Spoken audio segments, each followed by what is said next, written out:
And we are live. Hello, people. You'll soon be tuning in and whatnot. It is a few days after Halloween, technically, but this is the closest session we have to Halloween. So it's our spooky, scary session this time. Probably would have been better to do it the last session before we got into combat. Realistically, it would have, but I didn't know when Halloween was until it was Halloween. So, yeah. Sounds realistic. Yeah. I mean, But there's these things called calendars. Yeah. Like anyone actually uses those things. all valid points. All right. You will not be in the combat whenever this starts, because combat is difficult to make scary. It's easy to make combat tense whenever you're like rounding corners and whatnot, but not necessarily spooky. Spoopy. Yeah, spoopy. So feel free to turn down the lights, make it spooky in your household if you want. You don't have to. It's up to you. I just sit in a dark room half the time anyway, so. And we will start with an immediate luck roll from everyone. Luck? Luck? Where we're going, we don't need luck. Fuck.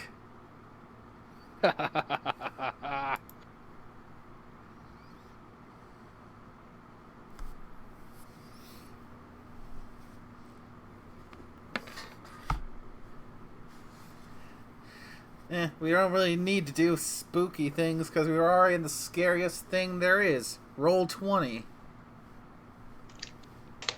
Oh no, there's worse. Believe me, there's worse.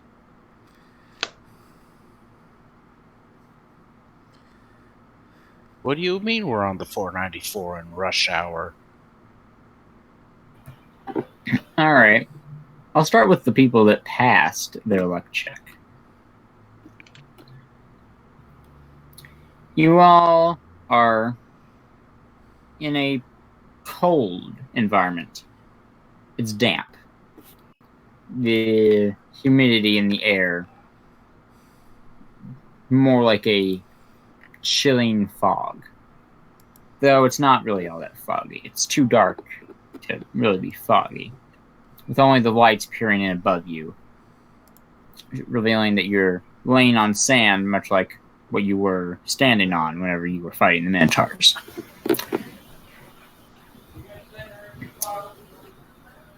The lights emits through this darkness here and there, revealing cave walls and whatnot.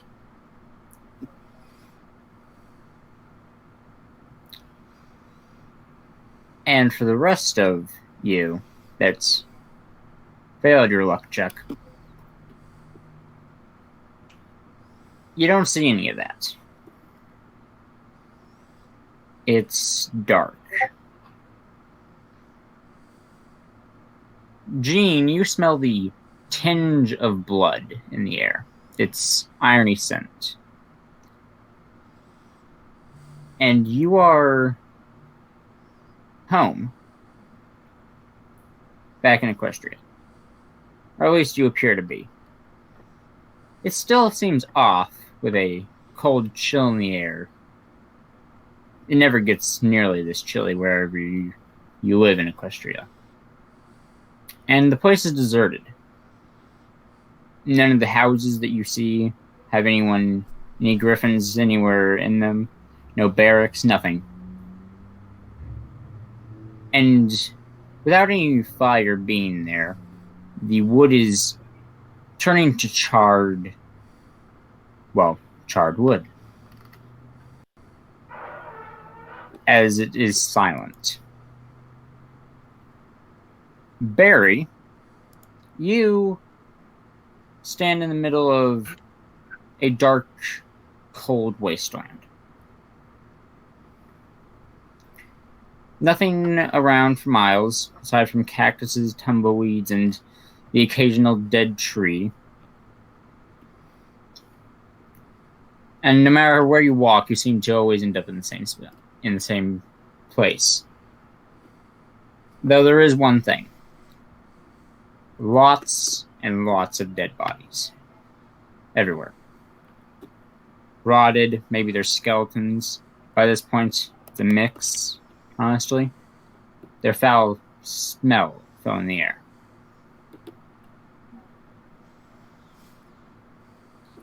What do you guys do?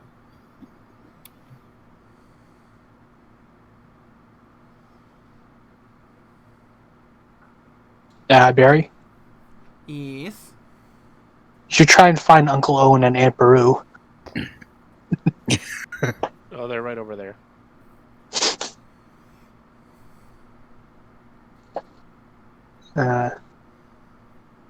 Gene, of course, is going to look around.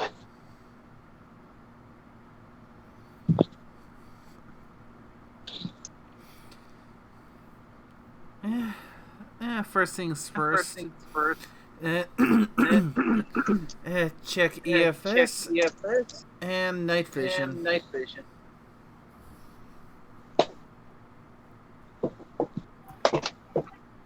Barry, you see one dot.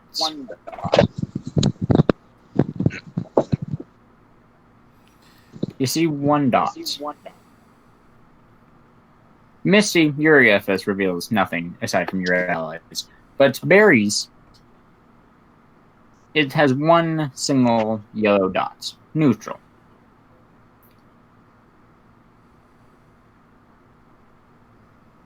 And upon looking off towards it, you don't see anything. As for Jean, you're looking around and whatnot. It's desolate, quiet. You don't even see or find the blood that you can smell.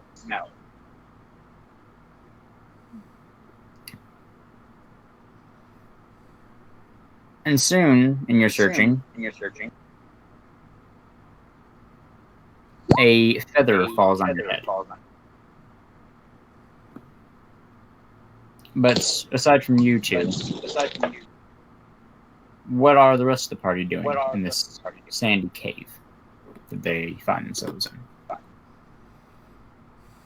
Tater Tot will light his 3 lanterns that he has gotten from various bric-a-bracs and hang them from the barrels of his rifle or weapons so that he has plenty of light.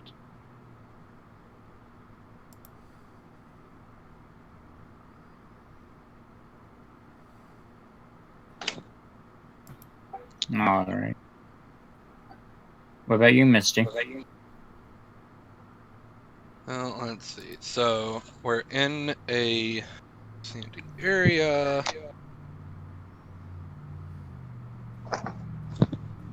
She's going to do a very brief test to see how good the sand is for buildings.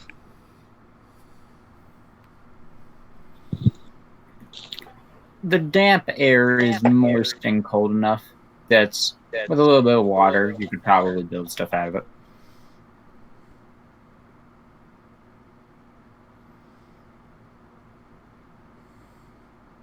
Okay. So we can make sandcastles and fortifications. What about you, Masher? Sandy ground, smell of death all around. And is this just a cave, or are there structures too? With the illumination from Terratot's lanterns, you do see a few buildings. Nothing too grand. It's of similar design to the slaver camp, but everything's a bit off.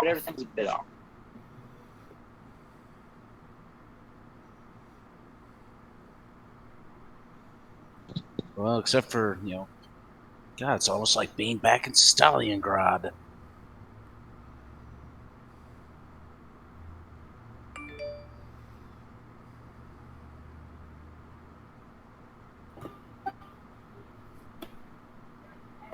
All right. The people in the sandy cave also see Jean and Barry, still lifeless, as they lay there.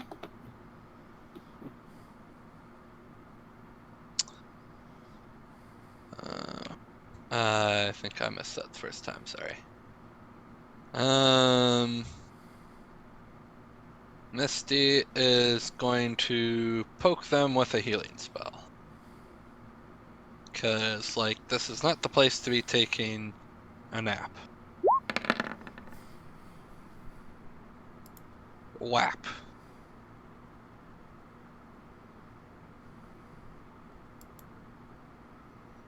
Are they waking up yet? Nothing happens to either of them.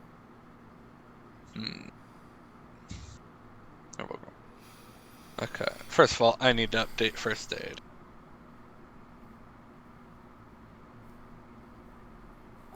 While you do that, Jean,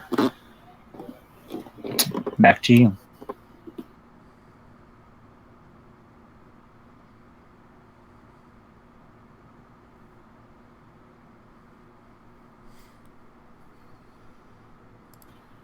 Make sure to unmute when you talk.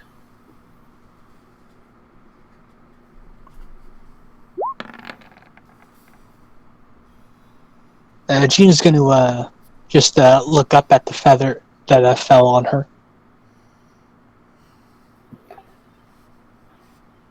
It resembles one of the feathers that would belong to your mother or a sister. One sec.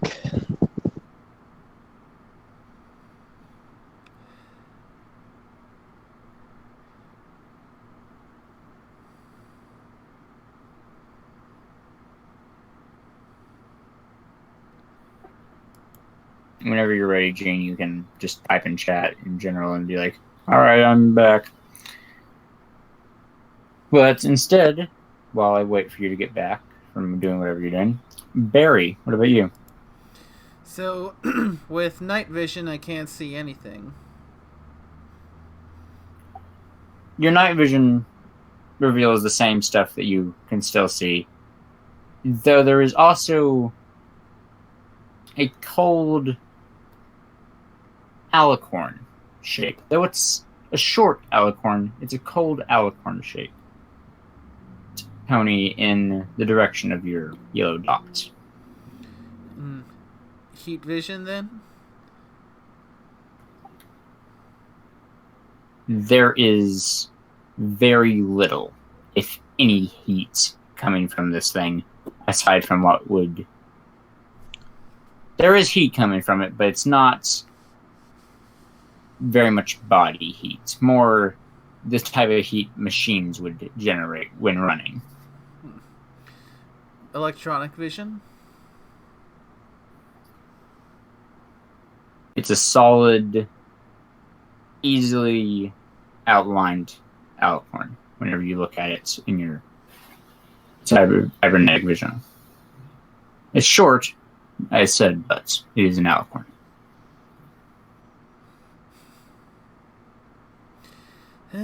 Barry will cautiously approach the supposed alicorn.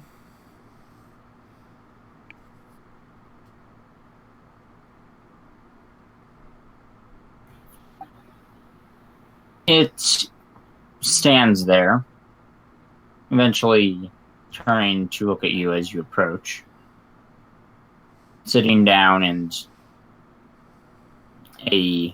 pulling out a cup of tea as well as a magic spellbook of some degree.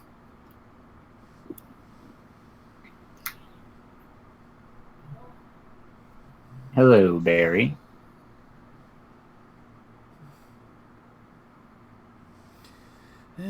You find me at a disadvantage since you seem to know my name, but I don't know yours.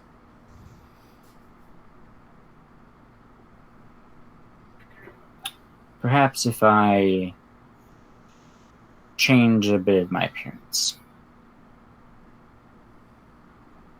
With some shimmer of magic, her appearance becomes a lot more human than the cybernetic that she currently looks like, being mostly machine, revealing you looking back at yourself. Though, without horn or without the current horn you have.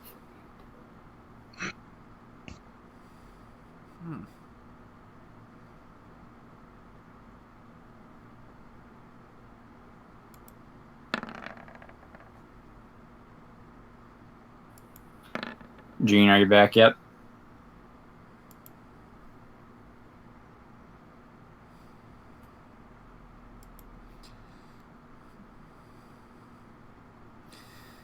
Made a shamanism roll to see what was going on here. You detect no shamanism of any sort. No spirits. Nothing. Beyond what would already be in the waste.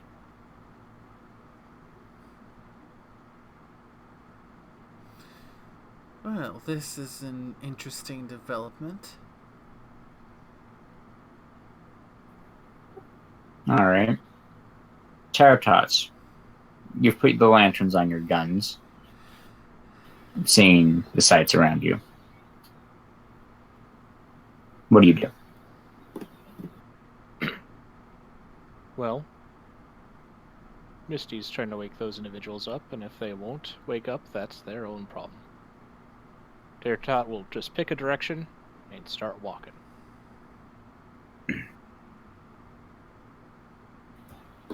Soon you are away from the group, unless they decide to follow.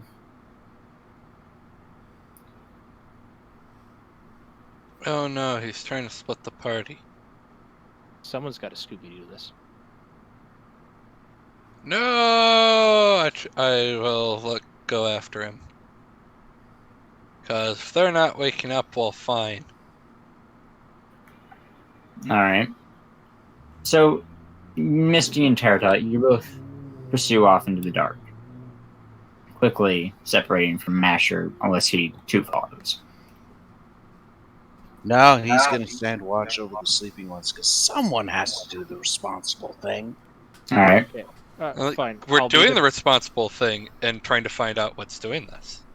Here, I'll be nice. I'll leave you one of the 3 lanterns. And my canteen so you can waterboard them if you need to. I was going to waterboard them with the crim. You, sir, are an evil bastard.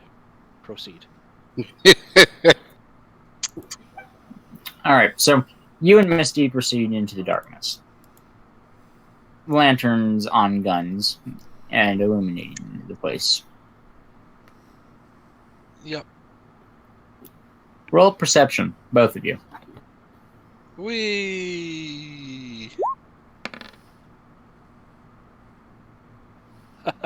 At least one of us is doing well. That's the scary thing.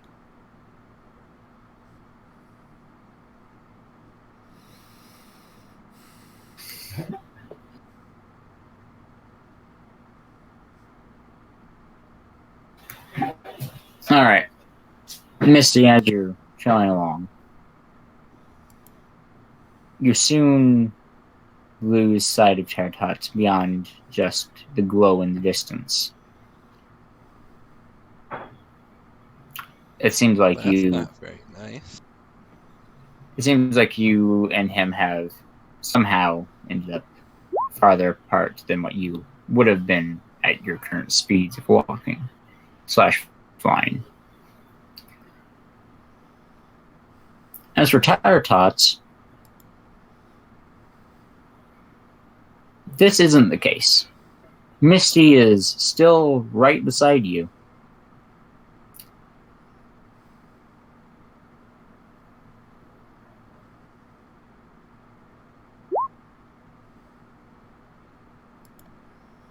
Okay. Like Jinkies.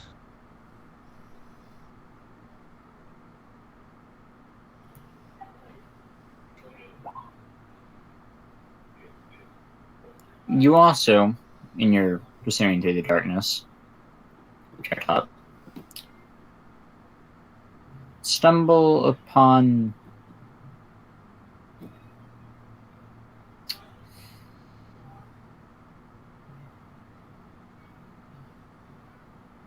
something.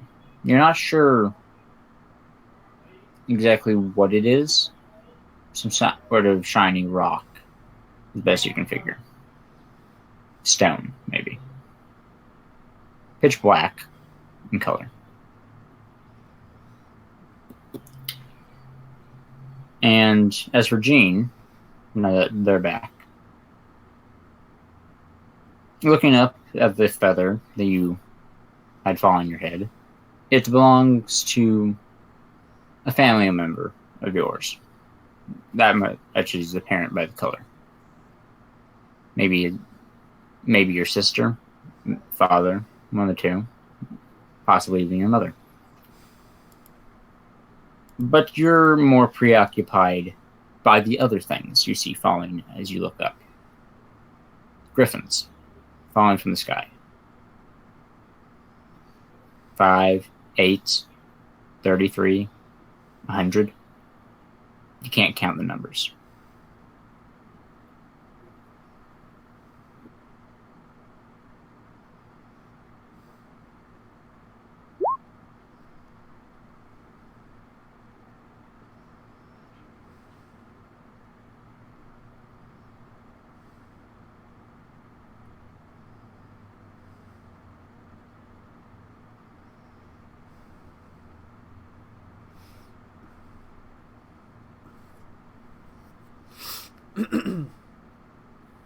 Gene's typing in a little funny, if you're wondering.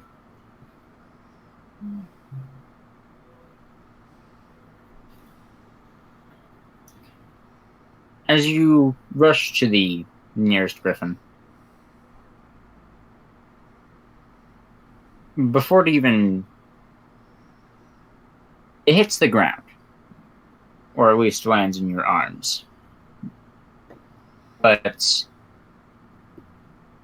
it is far too late for this bird, as it is literally rotting before your eyes, in your grasp as well.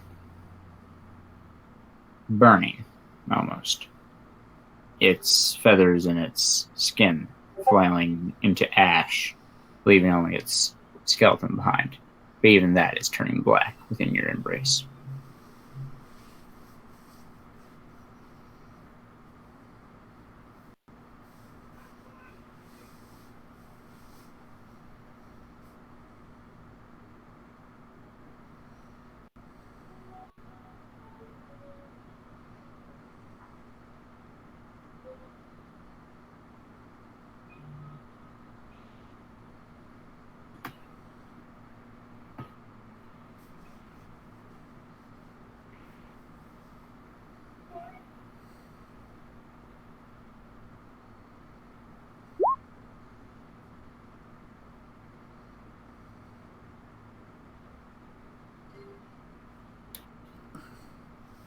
As you take cover, I will go on to the next person.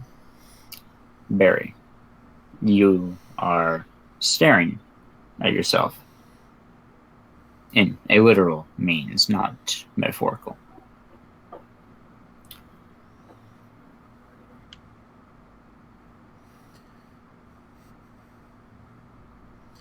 So, what is it that you have to say to me?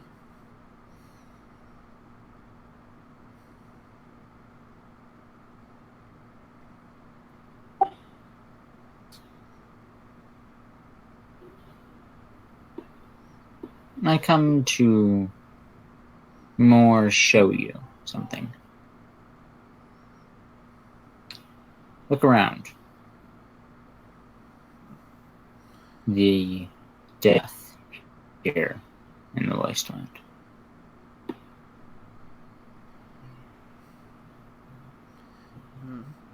And what about it? We caused it. Each of these bodies, maybe not by our hooves, but they are the results of what we have done here.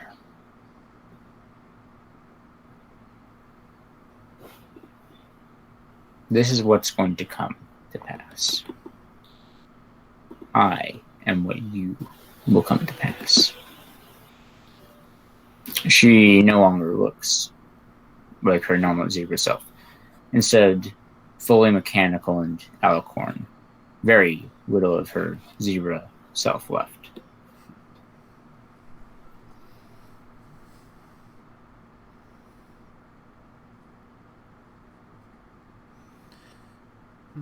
Wrong. You are what I could become were I to go beyond the realm of balance. I have ever strove to maintain balance in all things, including my cybernetics.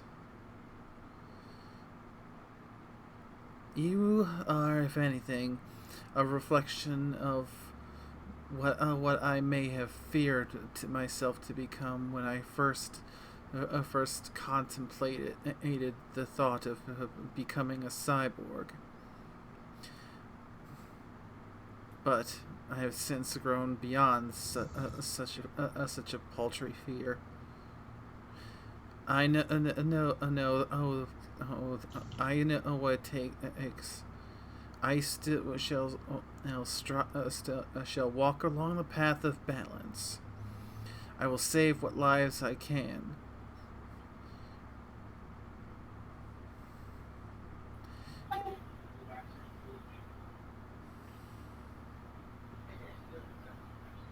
Perhaps. I may be an old fear, maybe a new one, maybe one yet to reappear.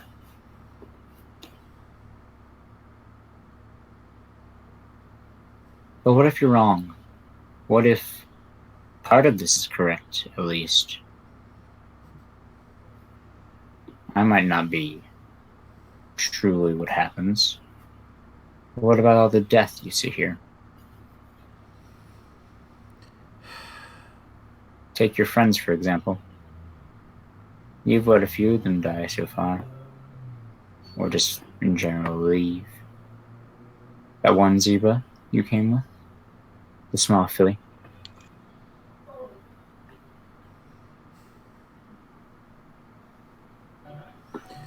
And that is something I will have to carry with me. But at the same time, I I chose to become a doctor in this land where death seems to be the law of the land. So it is an unfortunate truth that no matter how hard I try, no matter how good of a doctor I become, there are some that cannot be saved. All I can do is try my best at the time.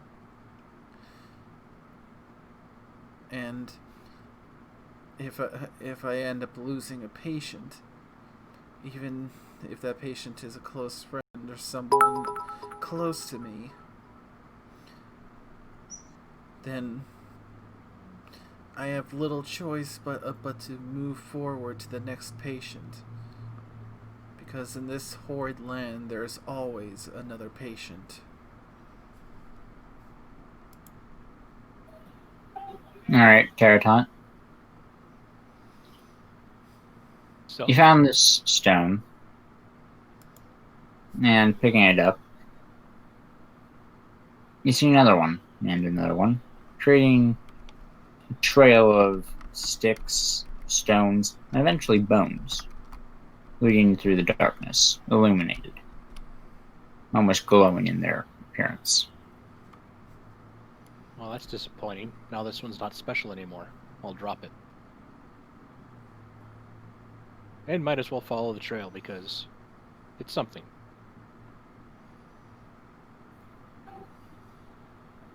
As you walk along, you're soon separated from Misty. You don't see her no longer. And She your zips around a lot. lanterns seem dimmer than they once were. Not because they're running out of fuel or anything.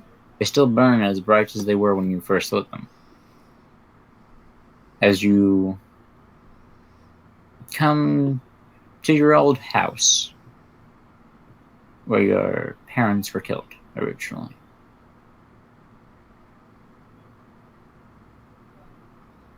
Oh, neat. Haven't seen it since it was on fire.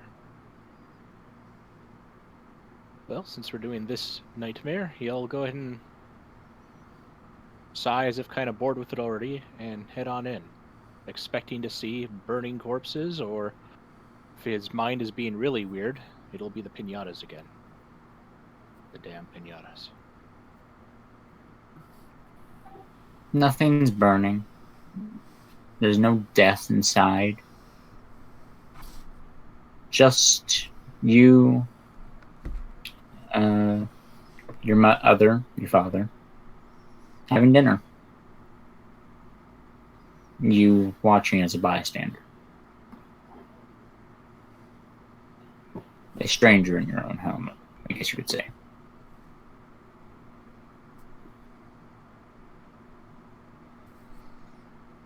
Okay. He'll look around, poking at the old things.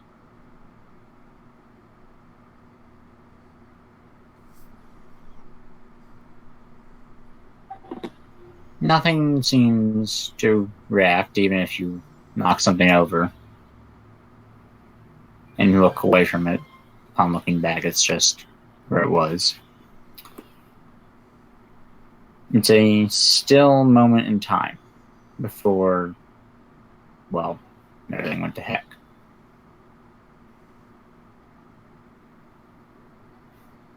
But soon things change. It switches around, and you're in the chair, talking to your family. They can see you now, recognize you. They don't act like, oh my gosh, he's an adult, yeah, or anything. Don't comment on your guns or anything.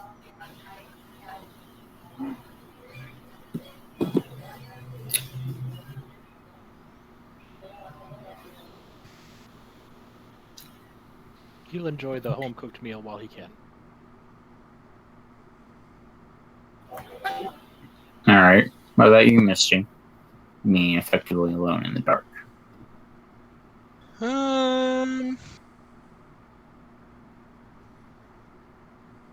She's gonna try to wander in the same direction as where she last saw Tater Tot go.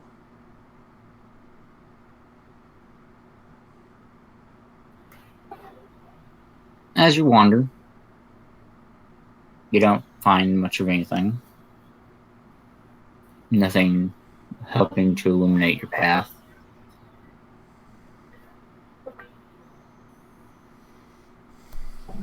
They're testing. We can hear you. Nope. Oh, Not everything just working. went real quiet. Fine, ruin the fun.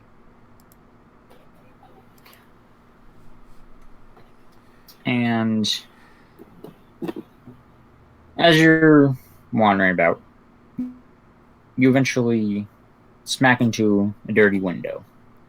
Looking up, it's a skyscraper. You're no longer in the cave that you originally were in, and it's more of a dimly lit city by the light of moonlight.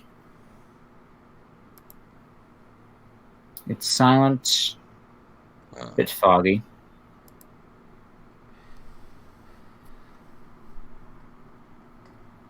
Well, I guess I'll go inside, because heck, this is certainly a heckin' weird thing.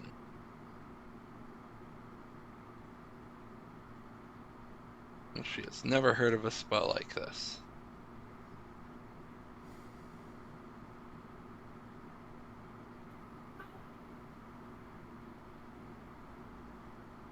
Inside is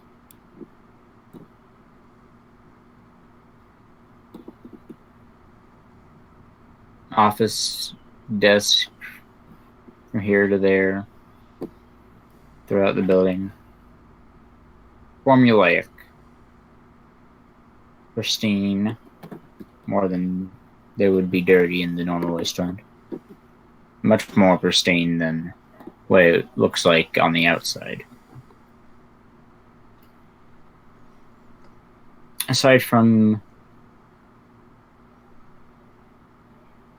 a hint of blood. Its scent pecking at your nose. It's coming from the other end of the building. Well, I must go on, for I have the mighty Zephyr Blade.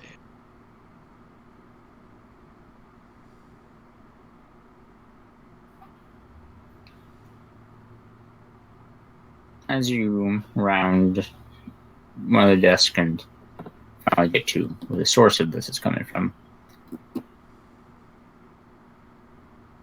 you see your mother dead. Half rotted, missing a wing, missing a horn. Though they aren't far from her body. Masher, what about you? As you sit here and watch over the sleeping Barry and Jean. I am going to do exactly that.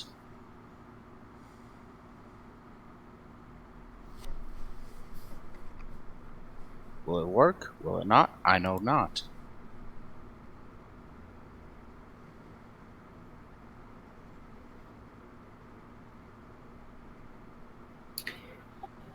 Barry, in your wasteland that you see, your hair's a little damp. Certainly more so than what it was.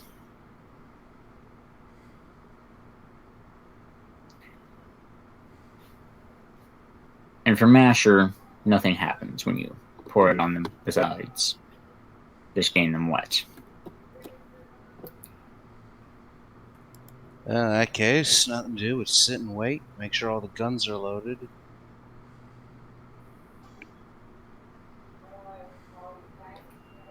As you wait, the lantern and in general light from above dims. It's not pitch black darkness. You still have light illuminating the area. But it's nowhere near bright, even by a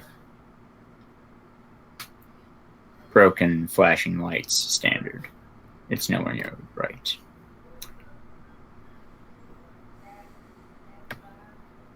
But you do see light in the distance. Perfect light. Maybe a light bulb from before the war, freshly put into its socket.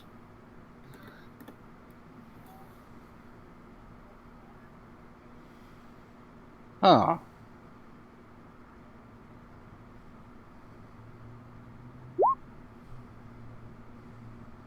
Well, maybe we can look at that when the others get back, if the others get back.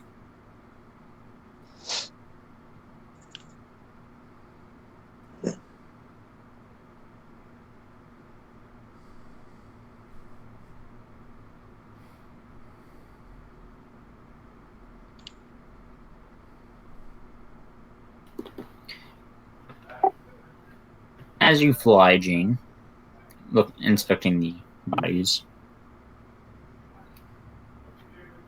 one of them falls and hits your wing,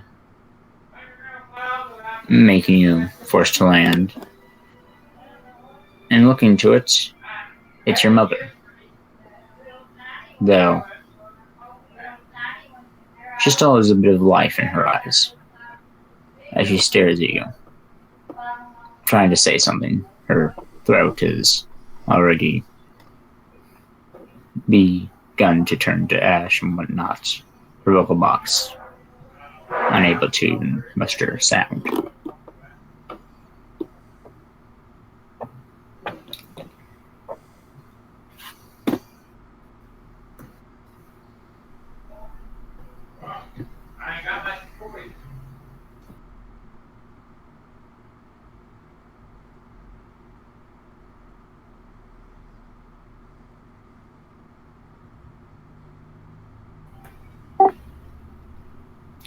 As for you, Barry, while Jean types that up, what are you doing?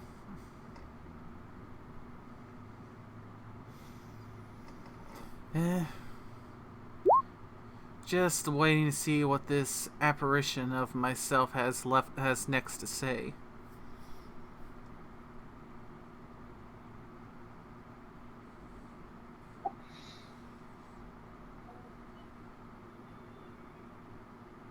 I have little left to comment on.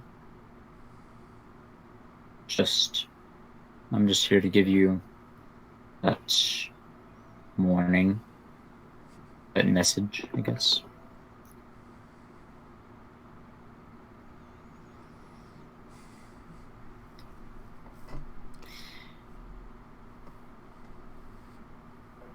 I'm not the only apparition you will see today.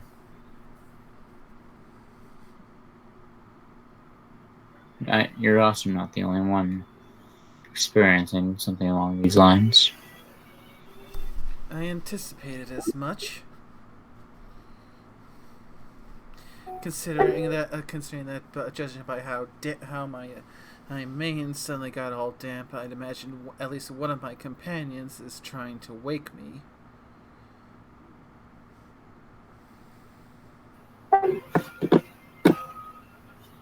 Then at least one of them is still in the...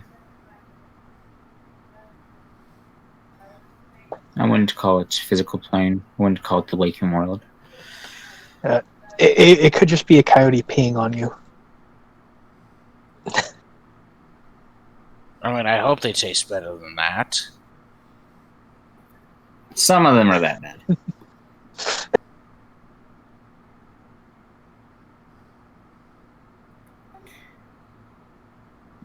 But I wouldn't call it waking world. I wouldn't call it physical plane. There is no good definition for where you are and where they are compared to each other. I guess you could say that they're awake, because you're technically sleeping, in a sense. Feel free to wake up when you want. Though. Well, Less. at the very least, I will take what you've had to say into consideration. It's good to be reminded of where you've been and where you might end up, to help keep you on the right path. So, apparition of me, whether it's genuinely me or just some apparition taking the shape of me, reflecting a part of me that has long been dormant or lying in wait. How would I get myself and the rest of my companions fully out of this place that we find ourselves in?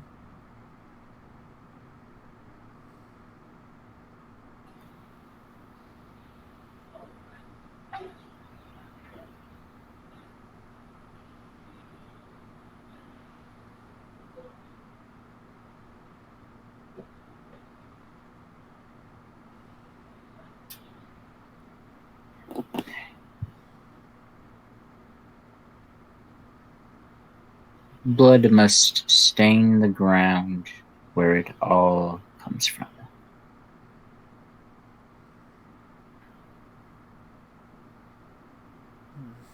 Cryptic.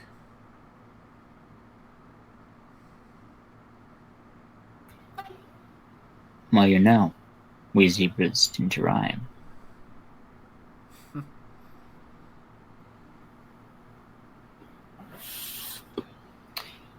Not a lot of your friends will be able to have the courtesy of waking up this easily.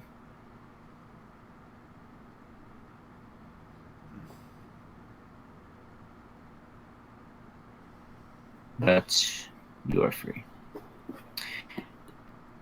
You open your eyes to see Masher looking off at some light in the distance. Though, you don't see any light of any degree. It's just him staring off into the darkness. Whoop-de-doo. Taratot, what about you?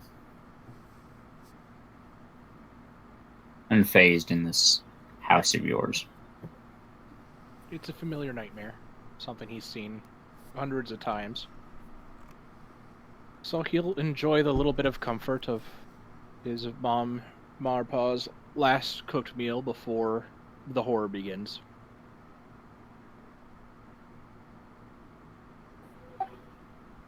Almost on cue, it does.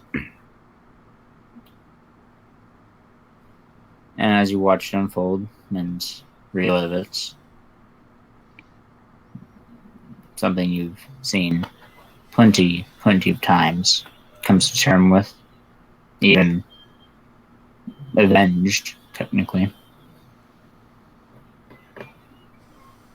A hellhound would turn to you, not a hellhound, a timberwolf would turn to you, leaping, passing through you. It's confused, but tries, it tries. Oh yes, he must play his part in this. With a tired sigh, he'll give the weak cry of "ah," and turn and scamper for the door at a brisk trot.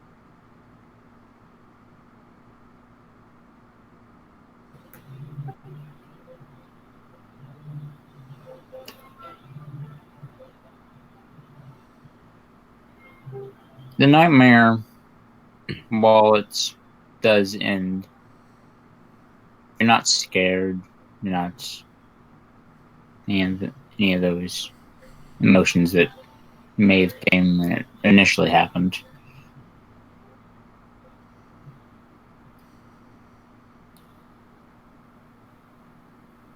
And the house is small, more like a nautical replica as you walk out of it back into the darkness. Almost insignificant whenever you look to it.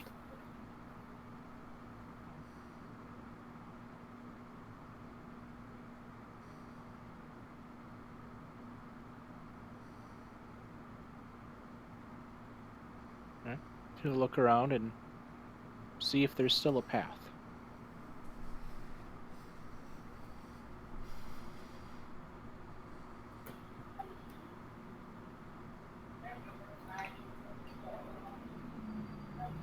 There is a path, but it keeps changing, almost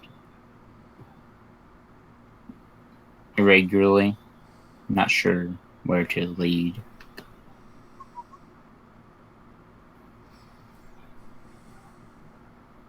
Until it eventually settles on back the way you came. At least you think it's back the way you came.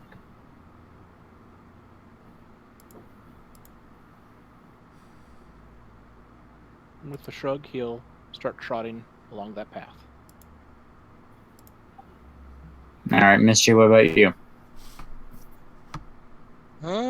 She's going to try to investigate, because this seems really weird.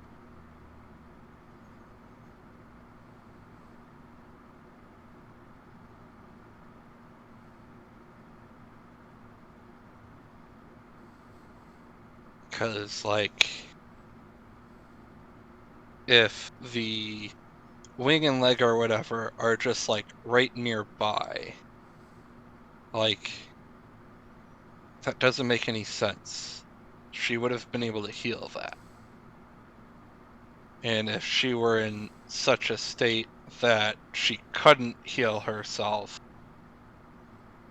then why is right there where she lost a wing and a leg when there aren't, like... This doesn't make intellectual sense.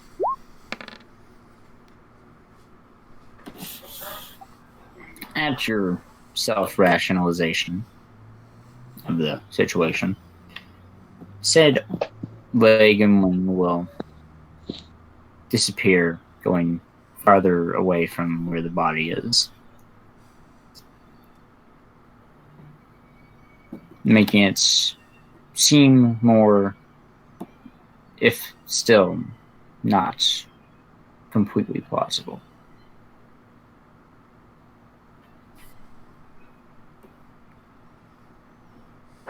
Things don't just move like that.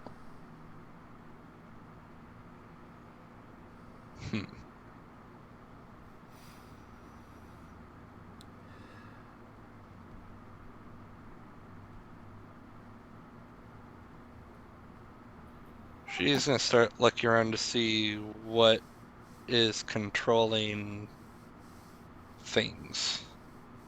Cause like, okay, there didn't seem to be a magical aura, but like, things don't just move on them. As you're looking, entire walls will just simply appear to stop you moving around. If you go too far this way, too far that way, now your mid persistence does make them more. Continue. I was gonna say, then she's going to teleport straight up into the sky. Cause clearly there is something wrong here, so she needs a better view as to what's going on. What you thought was a city, at first glance, is simply just a skyscraper with a backdrop around all sides.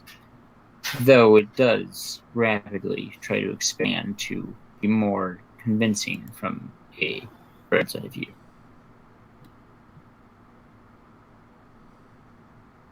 So is this like some sort of spell matrix thing? Yeah, she knows better than to stick around. She's gonna get away from here. Clearly nothing good can be from...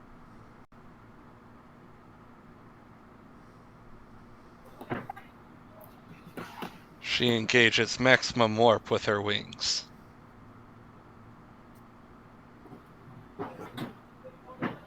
Soon, through trial and error, you do re-arrive back at where you had originally started with Masher and Barry.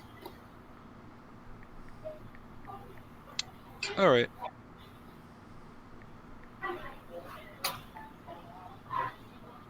Soon, Tarkat will also arrive, though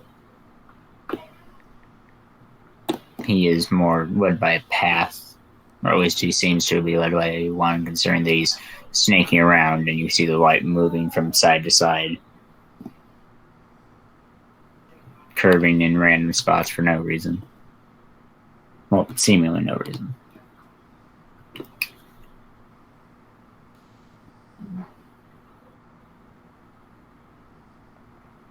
It's Tater Tot. His reasons are his own.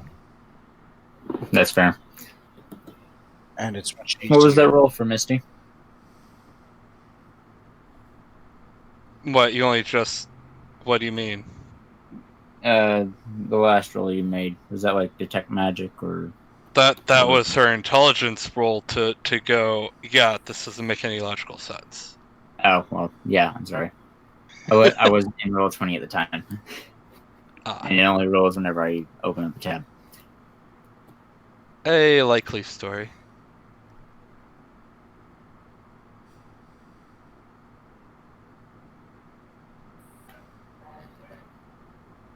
Jean, you watch your mother.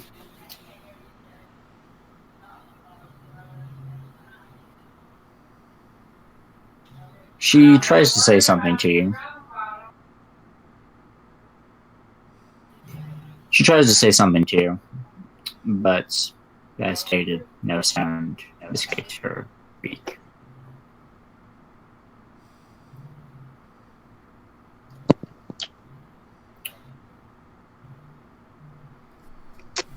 Soon the griffins stop flying from the sky.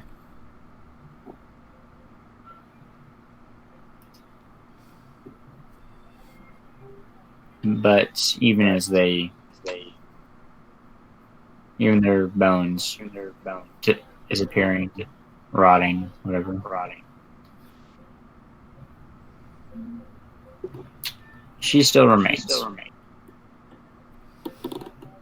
decaying much slower than the rest.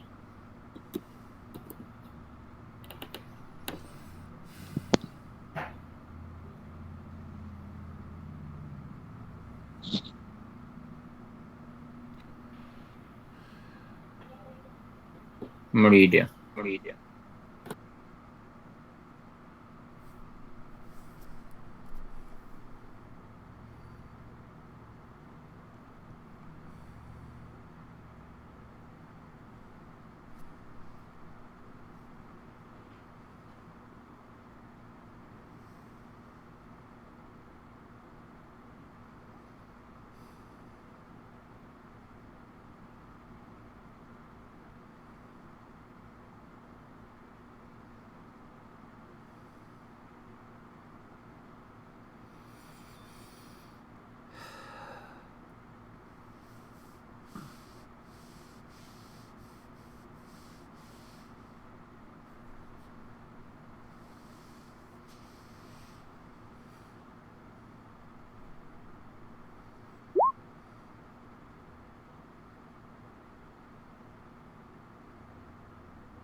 A bottle is simple enough to find in your bags.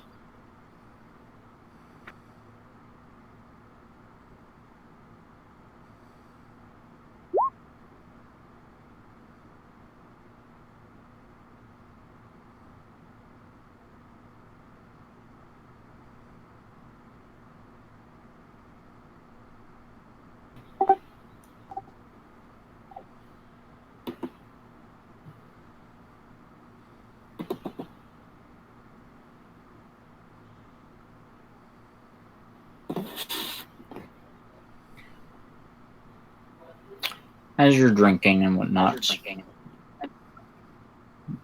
trying to effectively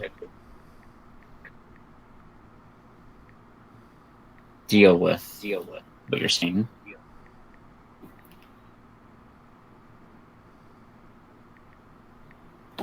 You are with the party in their sandy cave cavern. The rest of the party members around.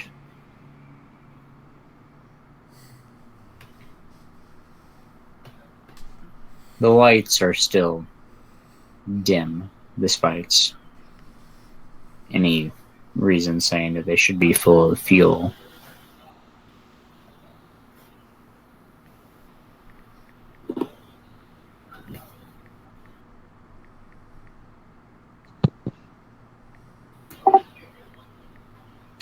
As for Masher, because I accidentally skipped you, what are you doing?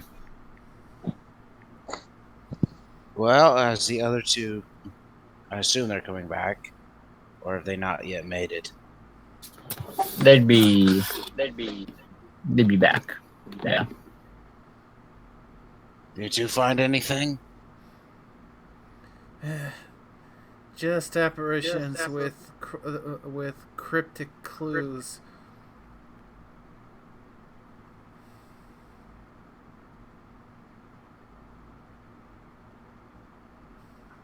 Any reports from Tater Tot or Misty? Not really. Yeah, apparitions of old nightmares.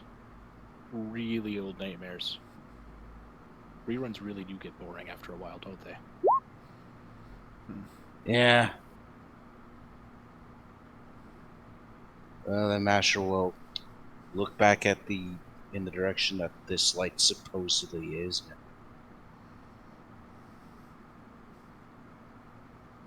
Well, whatever's doing this needs to work harder.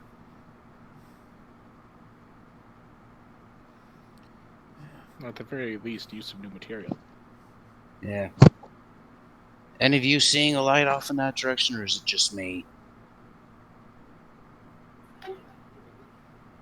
As you look back to the party and say that, the party's gone, and you're in pre-war time. Pristine streets, ponies walking on either side of you, going about their day-to-day lives.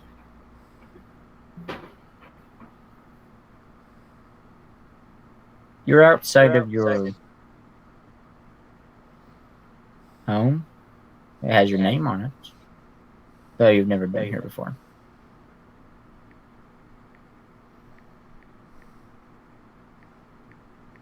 Seriously, if you're trying to scare me, you need better material.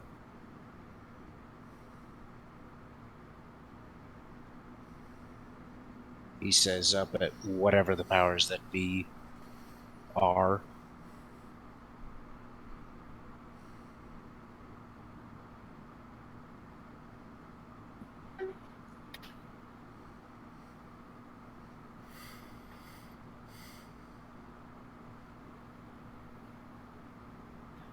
The door to said building opens on its own. Whatever is doing this is not trying to be subtle, though it is keeping its decent subtlety without shouting or yelling anything.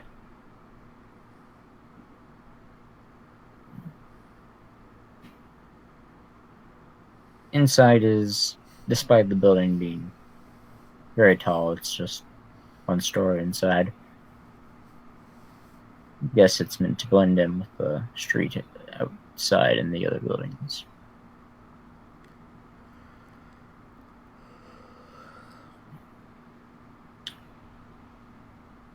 It's peaceful. Some friends of yours there. Family. Some distant, others more personal family members. Welcoming you home from war. You no longer have your ghoulish appearance, either.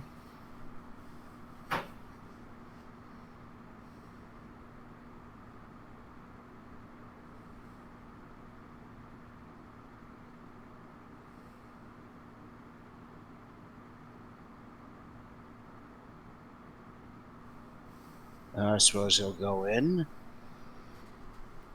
Might as well get this over with.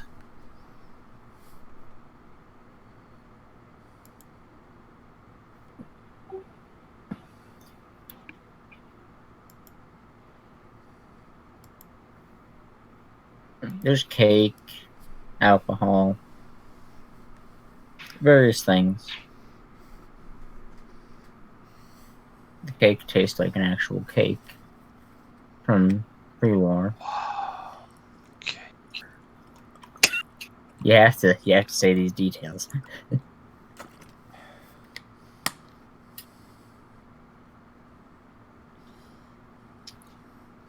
And soon things are dying down. But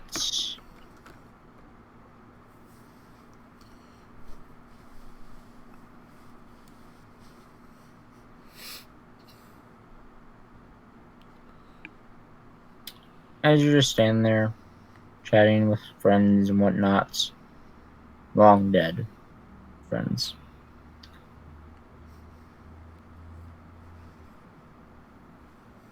your mind becomes foggy, clouded, though very much attentive.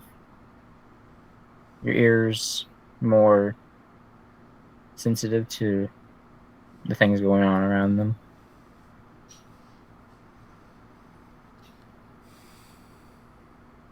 Can you feel angry, hungry, as you lose control of your own body? It's lashing out and attacking some of the other guests, the people you were talking to, as you go feral. Unable to control things, but to watch a passenger in your own body.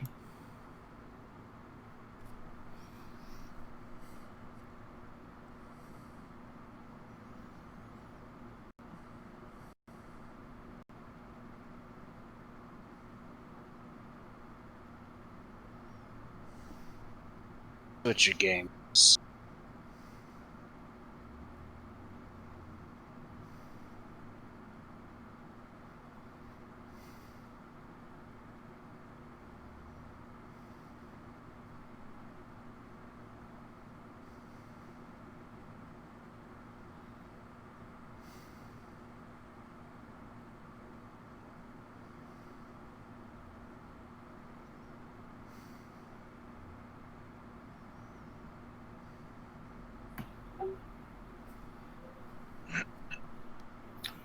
It stops, realizing this is not having much effect and getting what it wants.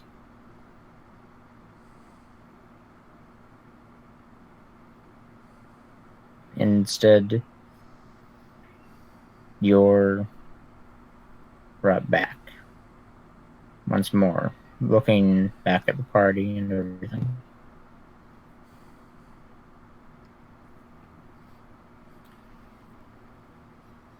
At which point Master will make a couple of blinks and give his head a small shake.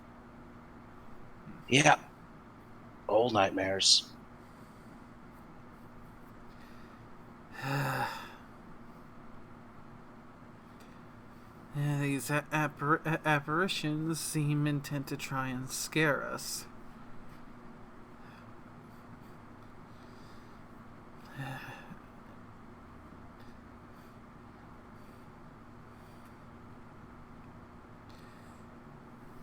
Shall we try and figure out how to break free of their little game, so we can get back to what we need to get done? That would probably be wise. There was a path for a while, but I think it got disappointed and brought me back here. Another apparition trying to play around with us.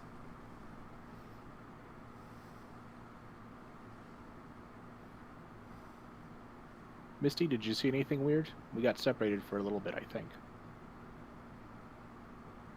Yeah, it took me to a skyscraper, and my mom was there, but her leg and wing were nearby, but there weren't any bullet wounds or hacking wounds or anything weird like that. And as soon as I said something, they appeared in different places. And then walls started appearing, so I teleported out of there and flew away.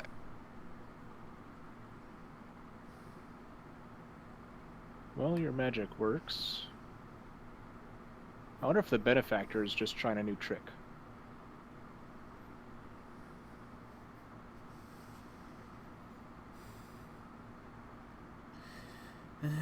I have my doubts, because at least when the benefactor appears, I can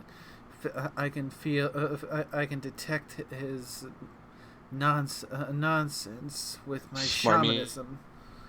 But so far, I've not been able to detect a single spirit in here. So whatever it is, it's at least unaffected or by shamanism, or at the very least blocking our senses of it.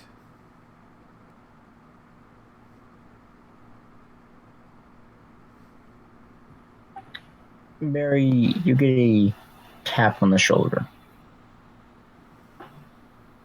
Looking back to see Lo and behold, the bastard zebra, now kind of like ghoul, in the flesh. So, it's more heavy zebra, kind of like ghoul now, as opposed to what he had once been. Sort of mixing, matching the things that he has become. Or at least that you've seen him be. Well then, Mr. Apparition, what do you have to say now?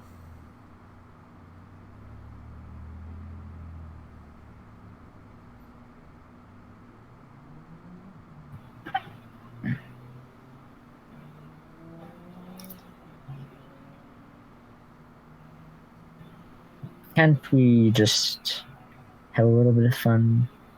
Get some scares out of you all?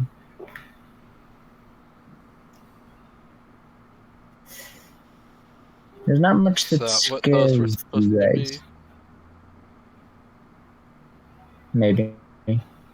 Maybe just to mess with you. There's not much that you all have been and got on and done that I can draw from.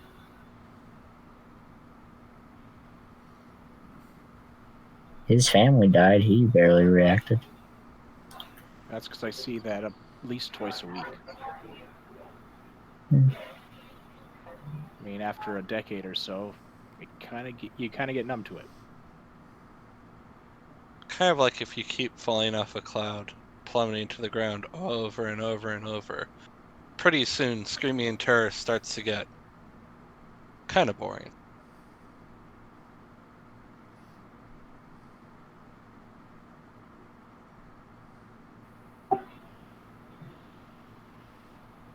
Do you take constructive criticism? Because I have some. Go ahead. And if you're going to use an old trauma, spice it up a little bit. I mean, like I just said, I've seen them burn and be eaten by timberwolves dozens of times. Once by pinatas. What if one turned into a spider and then started eating the other? Well, Face off. I'm pretty sure your ghoul friend here hasn't gone fairly yet, but I still showed him that, so. Yeah, well, I mean, it not- would freak me out. yeah, it works better when you show some faces that I haven't already seen torn to bits. Thank you very much. Bastard. At least it made you hate me. Somewhat, at least. Yeah, nothing As for special. your I hate everyone. As for your shaking bird here, I at least got the effect on them. So, that's 1 out of 5.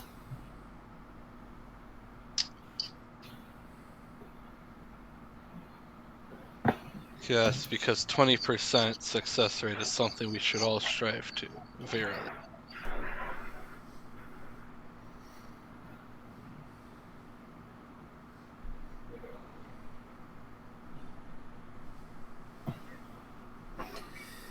I could keep you here for years. Hide the passage of time. Make it seem like a few days.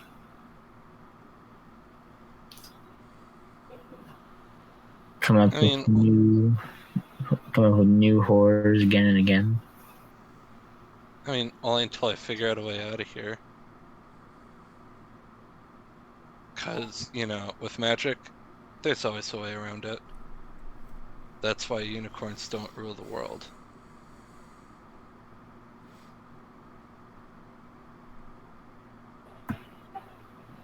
Hellcorns once ruled your world. They had magic. that was an aspect, and they only ruled because everyone else allowed them.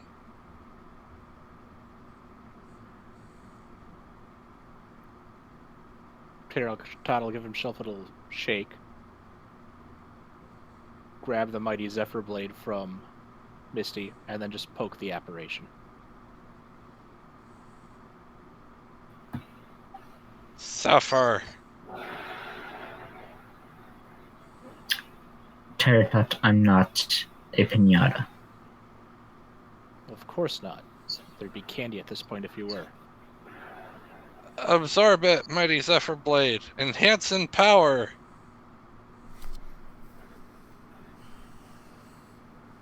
Misty starts chanting magical Really? nonsense.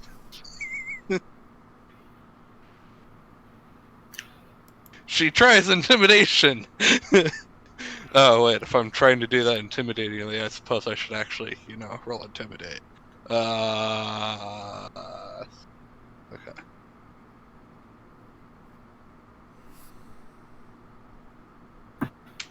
Hiya! Oh, hey, look, a crit. No.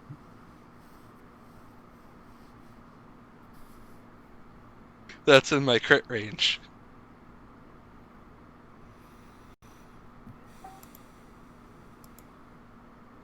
I like the fact you're trying to intimidate something that's not actually there. Well, I actually never heard if the stick went through it or not. That's what I was about to ask. The stick just went through its body whenever you tried to poke it. Okay. With that, he'll put the Zephyr Blade back.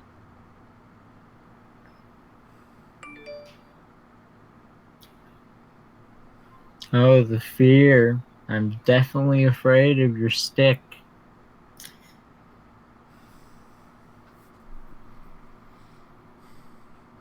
Well, Or She afraid knows of that nightmares. She knows that thing doesn't actually do anything, right? at this point, Tater Tot will just start actively, obviously, ignoring this thing and turn to Barry. The next point I think we should figure out is if this is a shared hallucination or if we're actually somewhere. I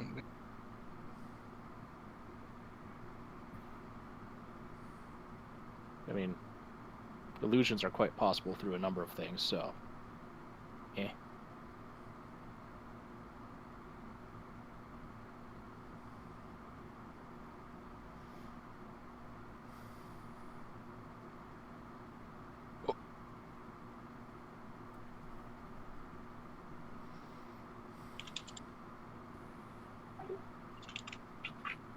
I did bring you here for a reason.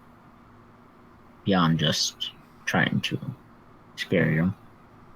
Even though it is fun. Even if it's not very effective. And that reason would be? Well, I told you. Blood has to be shed where all that you see originates from. Very cryptic, I know.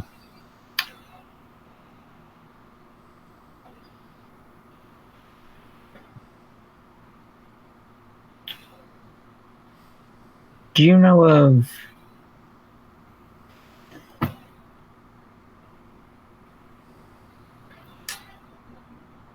the coffins, the giant steel prisons beneath the earth?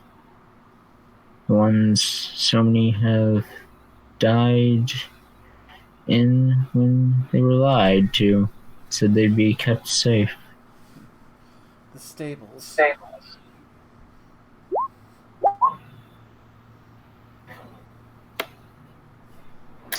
Yes, those coffins, steel coffins.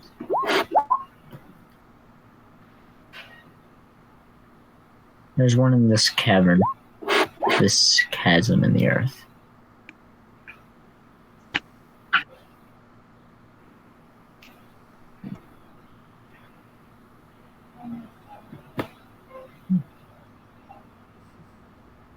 I'm here to ward people away from it. Away from me, but I'm done with this life. What they have created through me. I want you to kill me. I'll illuminate a path, though. I'm not the only one here. Just the one that reaches out the farthest.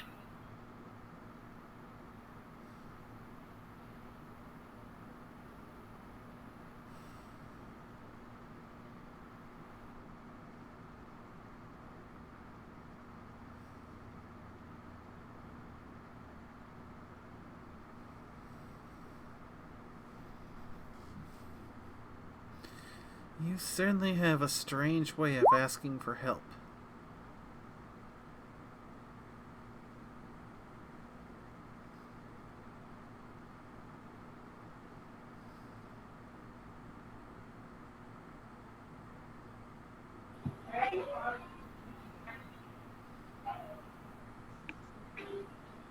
Perhaps.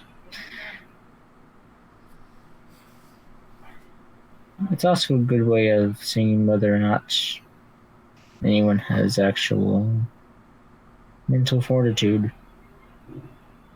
I'm not the most appealing thing to look at. So I'm seeing family deaths. It's a good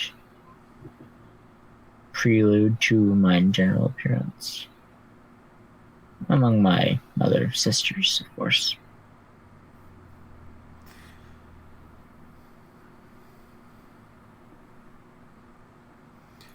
So the blood that must be spilled where it all originates is your own.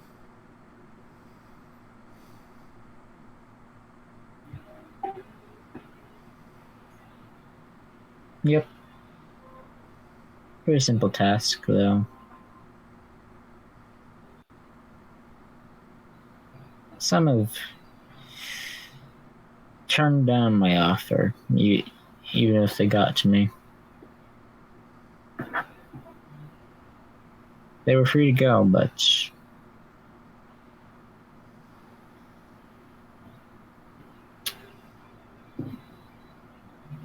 you're the fifth group that's actually spoken to me. Been sent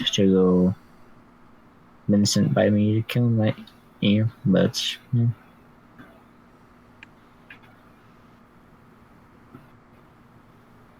Just follow the path and you'll find me. There'll be more apparitions along the way. But also real dangers. Cliffs you could fall off of if you're not too careful. Holes to fall in. In general, wildlife. You know this stuff. So all these threats combined with apparitions that can muddle our senses. That sounds like a proverbial death trap. That's probably why we're the fifth group.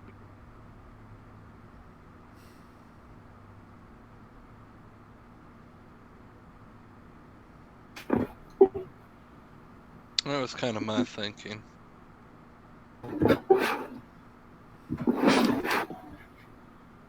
Just rationalize things.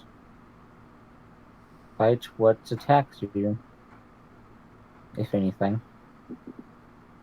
One group came through and they somehow avoided everything.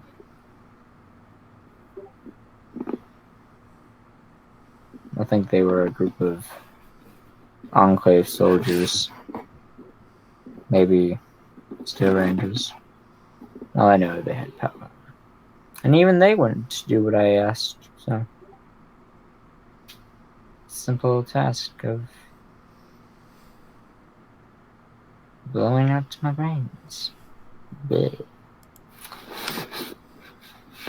Normally, you have to go to a brothel for that.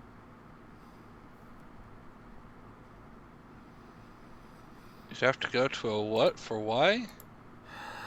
Exactly.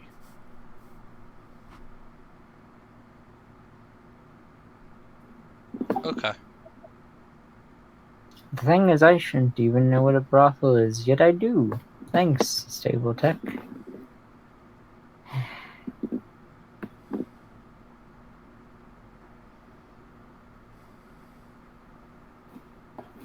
I'll leave you to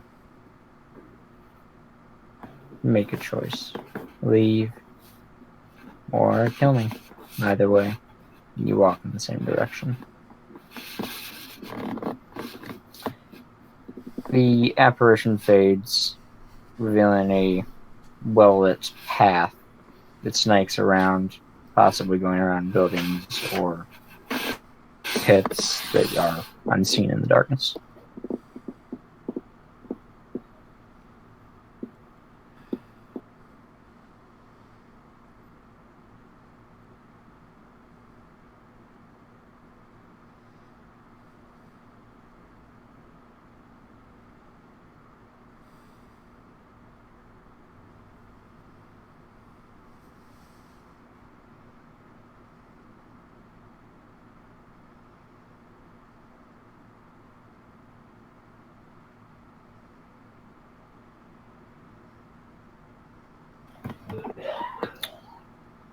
So, what are you guys going to do?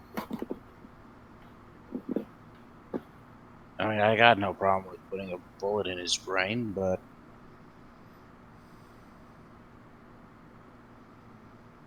I doubt it's that simple. Not only that, but this could be part of a bigger plot to unleash some horrible eldritch monstrosity upon the entire land. You know, That's like already been done. yeah, and the last thing we need is a second one of those.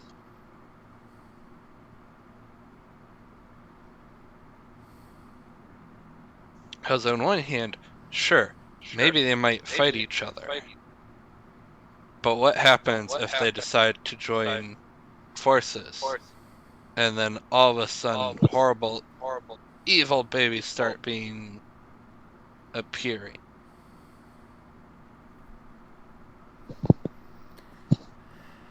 Not to mention, if they fight, it won't be the lesser of two evils that stands on top. Then we just send in more vampire hippos after them. Vampire hippo. You know, you think that would work, but it almost never does. I don't know why. I mean, that's the point the where we hell? just throw more of those wild monkey things at the problem. Monkey things. So, vampire hippos and monkey things. Ooh, ee, ooh, ah, ah. I feel like that monkey comment is also from someone who gets the reference. Anyone here ever listen to the Let's Rambles? I mean, yes, but there's enough of them that I don't necessarily remember specific. The Soul Reaver ones. Oh, When they're talking about when they're talking about how Raziel just goes from one place to the other like a raging vampire hippo. And like the only way to deal with a raging vampire hippo would be to send another unkillable raging vampire hippo after it. And that's what they said. Like basically, that's what this game is. Raziel and Kane are both unkillable. okay. Yeah, no, sorry. That game kind of bored me, so I didn't continue. Alright. But in general, what's the party gonna do? I guess kill it. I don't know. What's the worst that could happen? All reality as we know it falls into the warp. More friends to play with. Misty does not see anything wrong with this.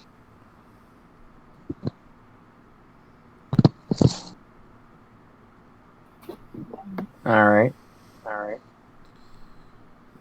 As you walk the path,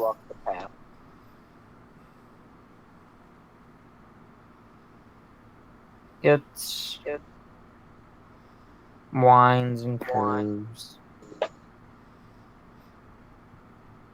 The darkness having sounds of either like chatter and chit chats, maybe a clock ticking as you walk past. Nothing of major significance.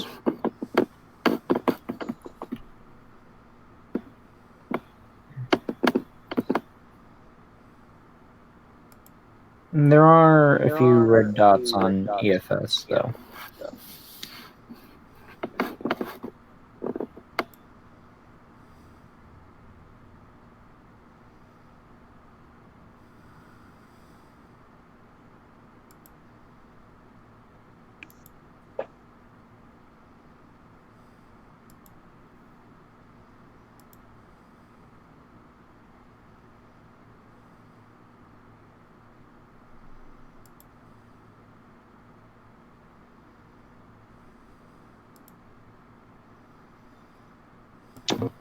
I guess let's get closer and investigate.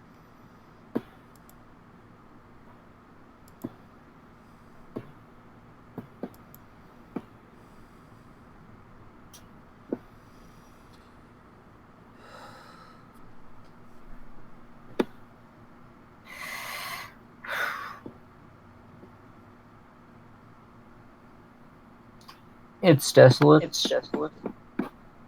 as you approach these dots.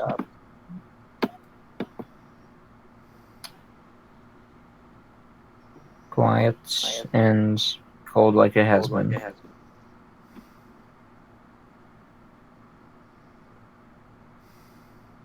Meh.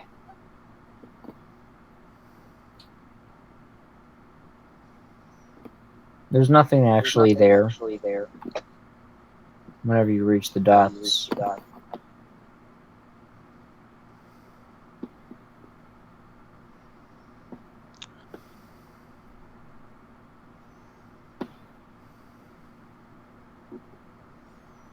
You hear them scurry away, technically. There's no real depth or distance thingy on EFS, but they move around, leaving from where they were originally.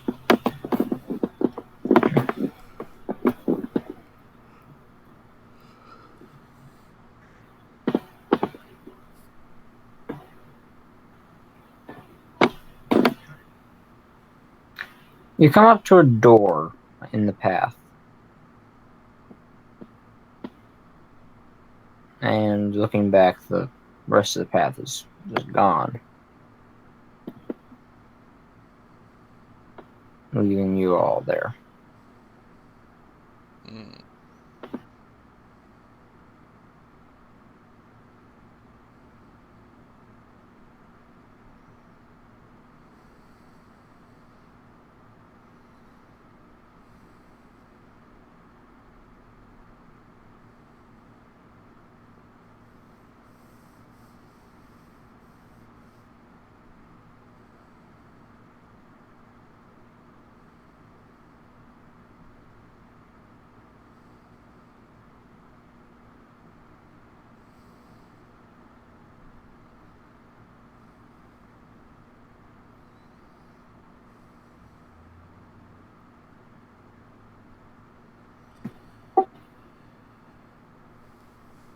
Is anyone talking? No, sorry. It's been one of those weeks and my brain's slightly numb and... Sorry.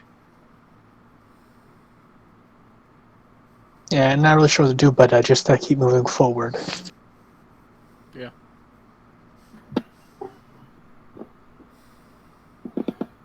Tater-tot will make sure he's not in the front of the formation. Preferably someone with wings in front of him in case, there's one of those in ravines. That's okay, Misty will take lead. She's the one in power armor.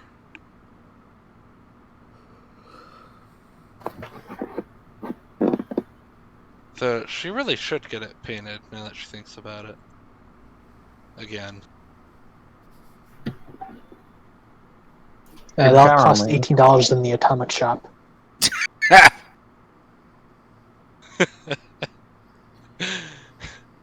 Todd Howard, you've done it again. It'll cost $18 and it'll just look gaudy as heck. No! Wild perfection is not gaudy. Of course you named your armor. Yes, it was named like a week or two ago in the out of session interaction. She named the Zephyr Blade. She will name anything. Oh, bother. That's because the Zephyr Blade was something specific I was going after. The power armor is more of a, oh, this is going to be a long-term thing now, isn't it? Okay, I better name it. That, and yes, she's 7. She will name everything. Just be glad she isn't the type that goes Misty Jr., Misty Jr. 2, and so forth. True, she's at least got some imagination in her naming.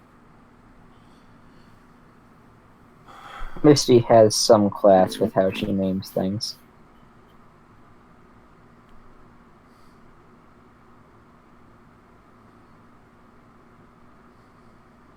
Still makes Smasher roll his eyes, but he's also a curmudgeon.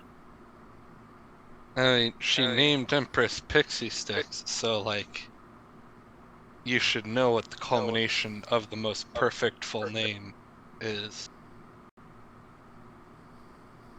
Fizzle Pop Berry No. Twist. Okay, you've... Misty has not heard of this Fizzle Pop Berry Twist, but it sounds amazing. Alright. As you walk, admittedly, the apparitions are grasping at straws, putting heads on spikes, being overly gory, thinking like cheesy 80s horror movie.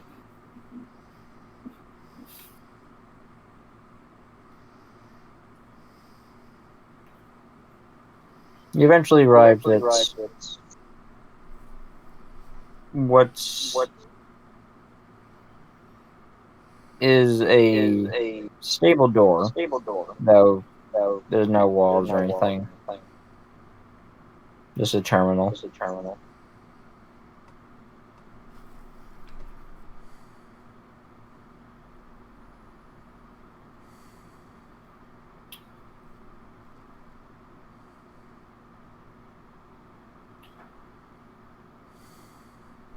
It is locked with just a simple password or whatever.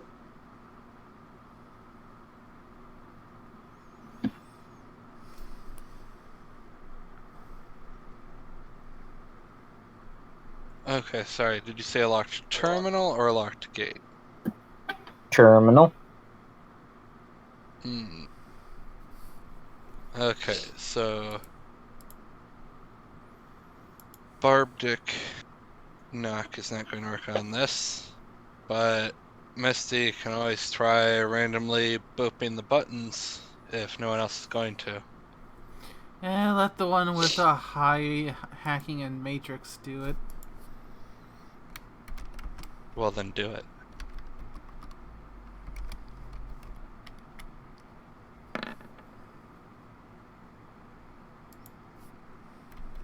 I think you mean you rolled an 8. Oh, okay, fine, be that way. I have got chaos powers. I will use them. Yeah, I know. Oh, there we go then.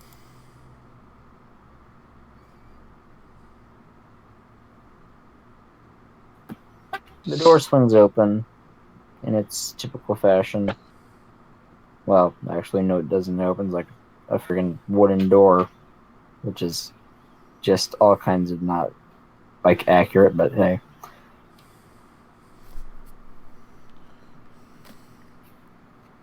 The halls inside are not that of a stable. Has the same lighting as a stable, but it's more like a hospital hallway. Maybe a psychiatric center or something along the lines.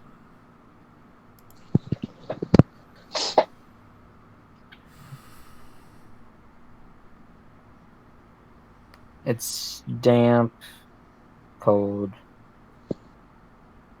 nothing new. As you walk along,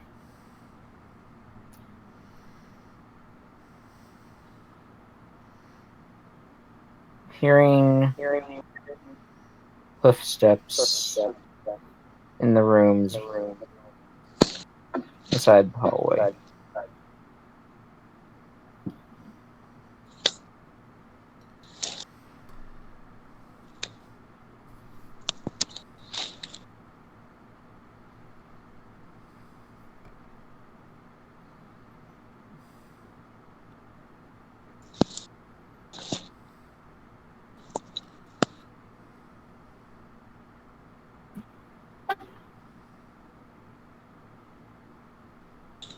One door has something banging on it from the other side. A red dot on the EFS, signifying that it's there.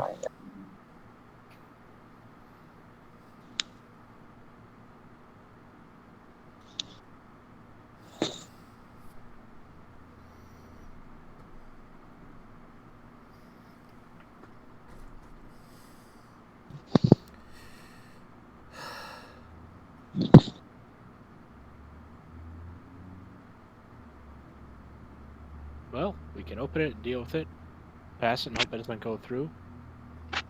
Or we can throw a landmine in front of it.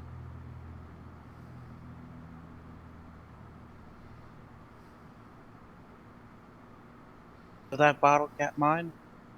Yeah, I still have it. Yeah, go ahead. Wait. Yeah, we don't know if it's hostile. Donut. It's a red dot on the EFS. It's hostile. Alright then. Yeah. Explode count horse tile. Alright. He'll hold out the bottle cap mine. Because you really don't want him using explosives.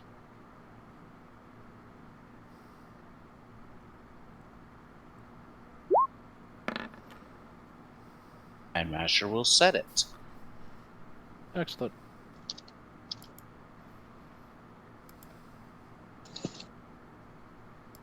Oh. God.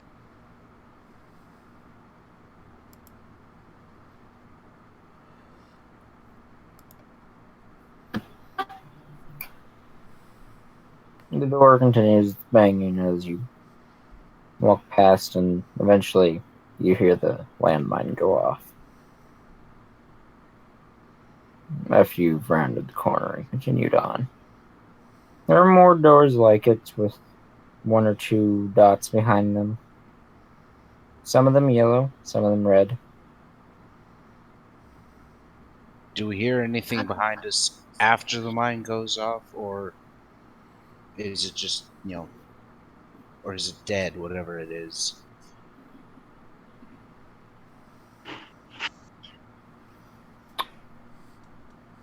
You don't hear anything, and there is no light on EFS signifying things back there.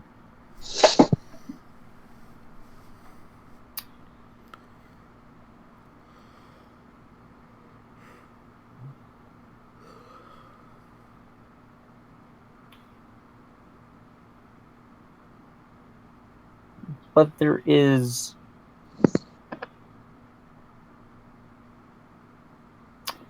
a shadow being cast by said thing. Something's following you.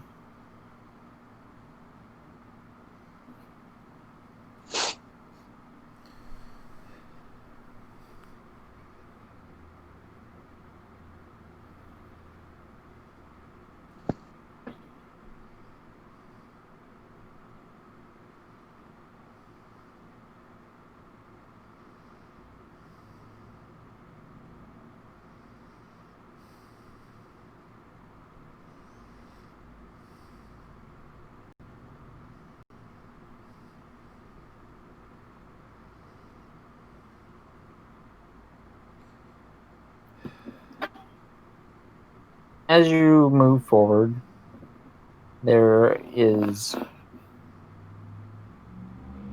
some stairs leading up, a shadow on the wall behind you, though nothing's on EFS.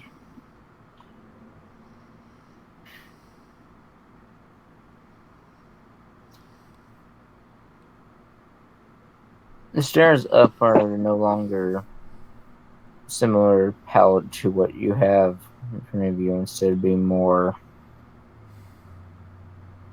like something you'd find in a stone castle. Clearly mixed matched of memories of people that have been here, or just the memories of the creator of the illusions.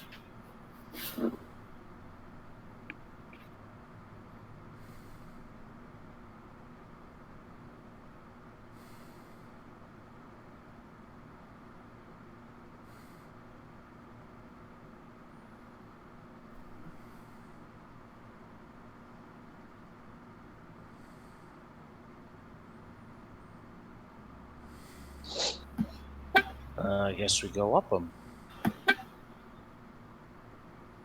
Or down them, whichever way they're going. Yeah. Yes. You head up, and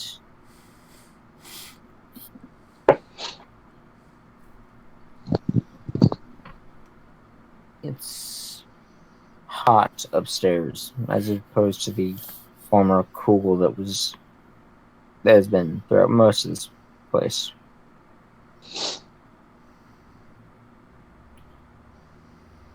As you are walking forward, and Misty falls in a hole. Ah! No, I don't. I hope. It's 4 degrees of success. I don't know if that's enough. There are not exactly reflex saves in this system, per se.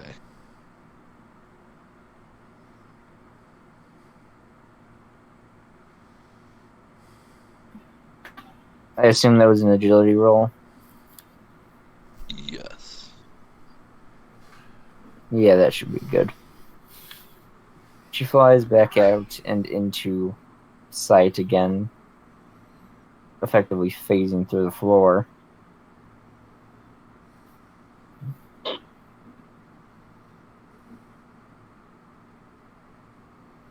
But that's not the only hole in here.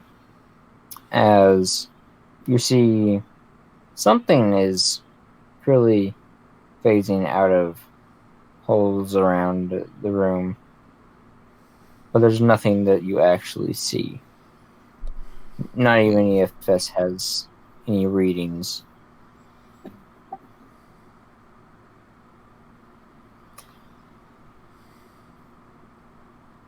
What is this once?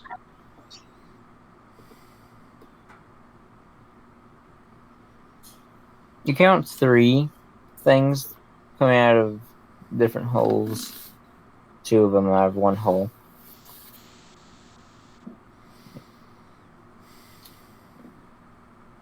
And you can hear the rush of hooves towards you guys.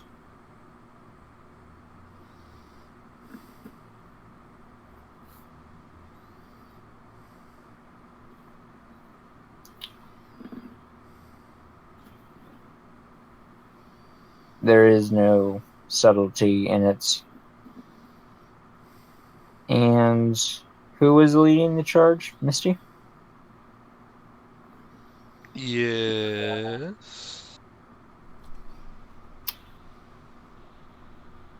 You get smacked by what is very clearly a hoof, but you don't actually feel it. Well, you feel it, but you don't see it. That's what I meant to say.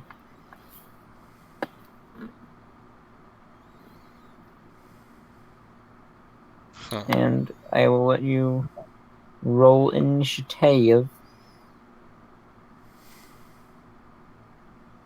If we do Like that, the cool it'll thing. change our initiative on And our current combat.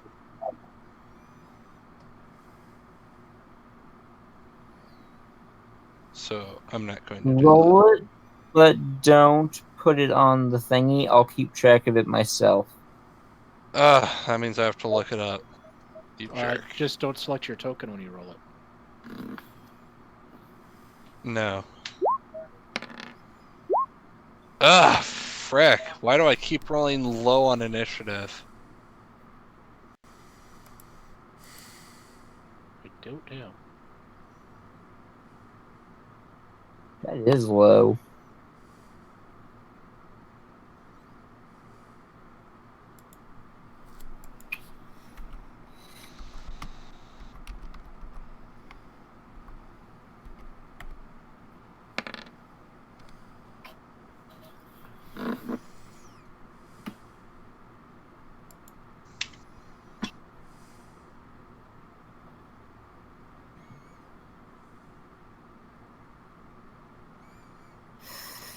$12, 11, 16. We still need Jean.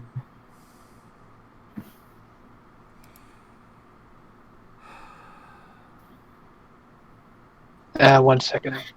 I need to reload my sheet.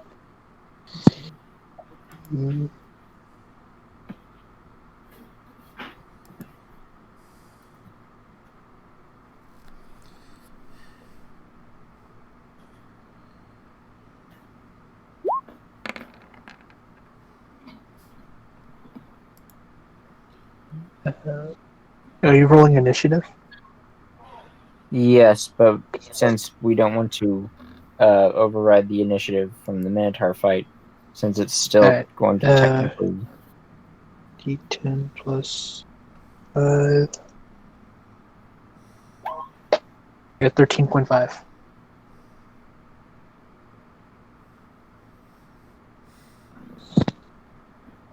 Alright. Well, Misty has her perk and whatnot, and I'm going to roll the damage for getting clocked on the side of the armor.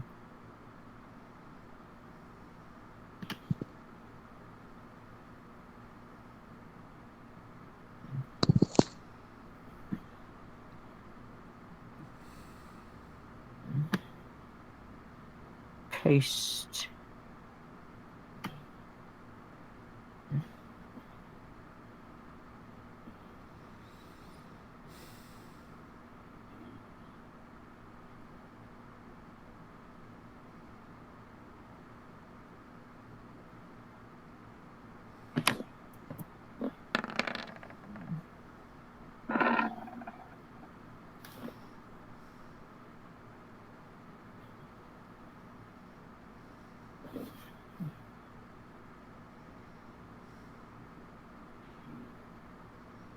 Obviously, the hit does little, if anything.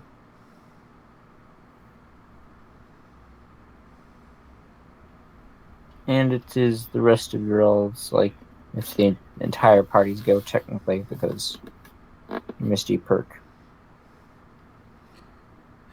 That's just for people who are slower than her. Oh, yes, right. And she has a 12. Alright. Terratots mashed. Anything you all want to do on Misty's turn? I mean, Barry and Jean are quicker off the mark right now. Oh, my brain is Yeah. just being My dumb. Okay, initiative is the sorry. same as Misty's, so I'm the only one who gets any benefit from it. It's these old joints, I tell you. Sorry. Yeah. Sorry, my brain was just being dumb. Alright. Barry, since you actually go first, what are you going to do? So, there's 3 targets. That is how many you counted whenever they got out of the practically invisible holes. Pop sats and take some headshots.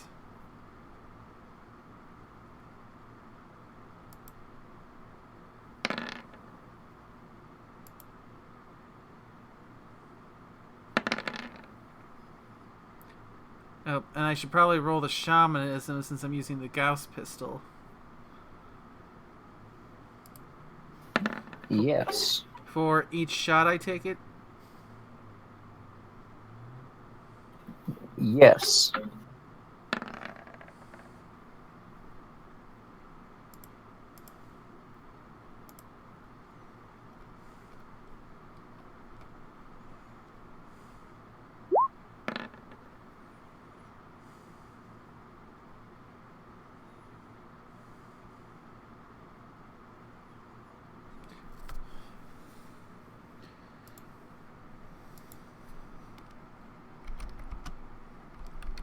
Since both of those worked, but neither was a crit.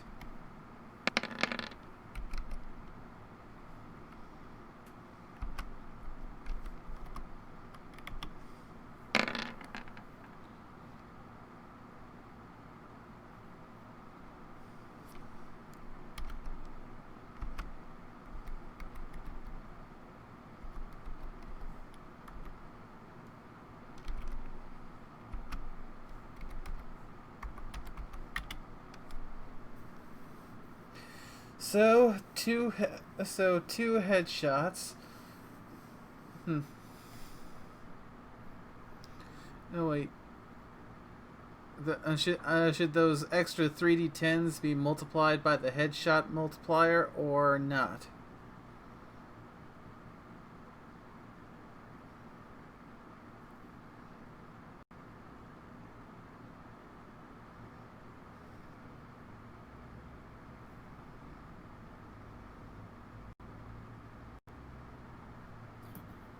Either way, it's dead already. And I'm going to say no because they're more of an effect caused by your gun Okay. than the fact that your gun hits it. So was it just on a single shot or both shots? Both shots took to kill it. All right. That's the turn then.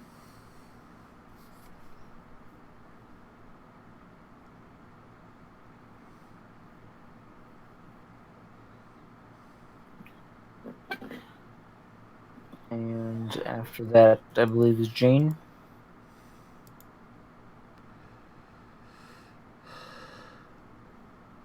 Alright.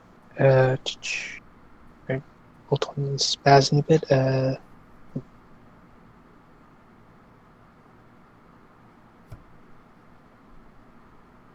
Alice target the next one.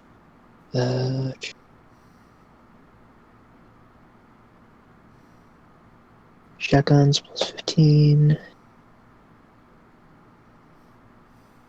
Alright, so.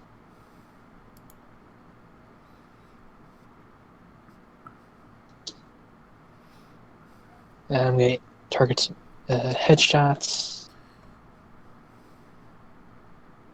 How far away is the nearest one?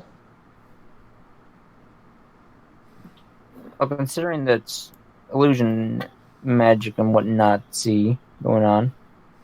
You can't actually see them beyond just their like shimmer, sort of like if a courser was to use a stealth buck and fall for. They're targetable, but I'm going to give you a penalty of -10 to hit. It's just that penalty was basically fucking annihilated by Sats existing. Well, that's the thing. It also depends on how close they are. Range penalties too. Yep. Annihilated by both Sats and the plus hit bonus from using the Gauss rifle.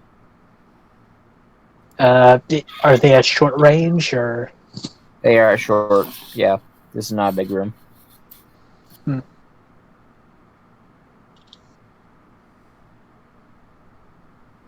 right, 2.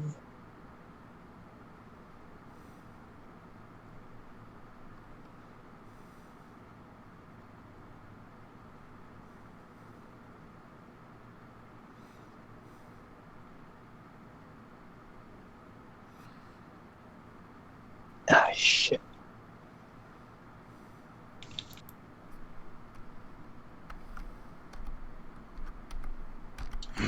Yeah, I'll just move closer to one of the shimmers. That's all in point blank range. Headshots. Oop. And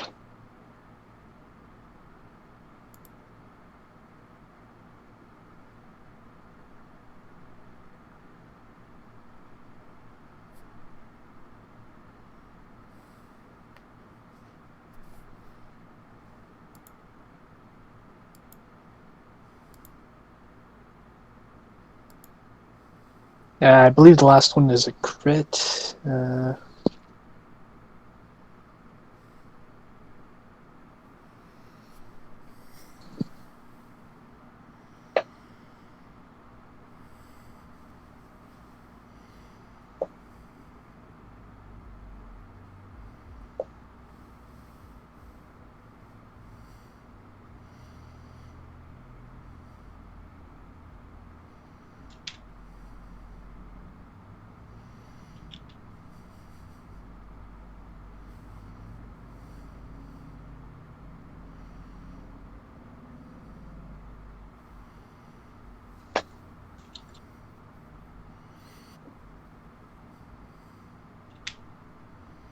Are these things armored on the head or not?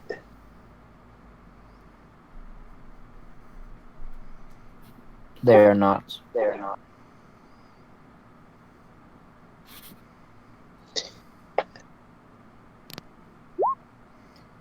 Yeah, that's damage for the first strike. It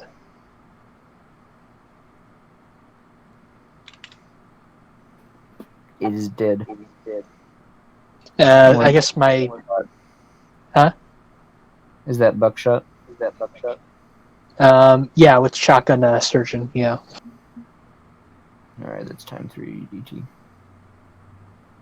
Yeah, but the head isn't armored, so...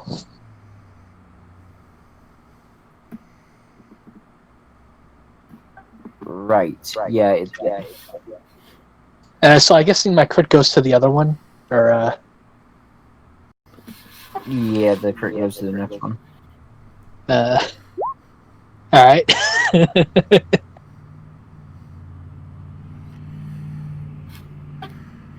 You can't see the bloody chunks of death going everywhere. But you we know can you feel just- them. Yeah. Everyone can feel the imaginary splatter.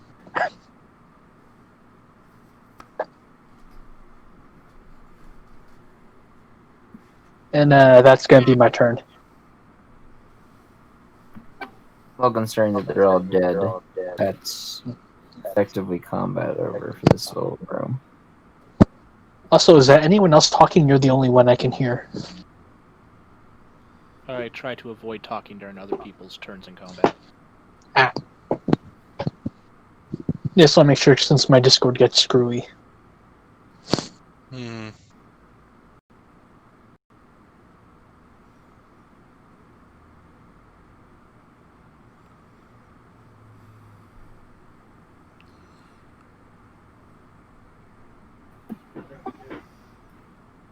Well, if the hostiles are all dealt with, shall we continue? Indeed. As you move forward, it is Try not to step over the invisible bodies. yeah, or fall in the holes that they came out of. Yeah, I'm just gonna reload and keep on moving.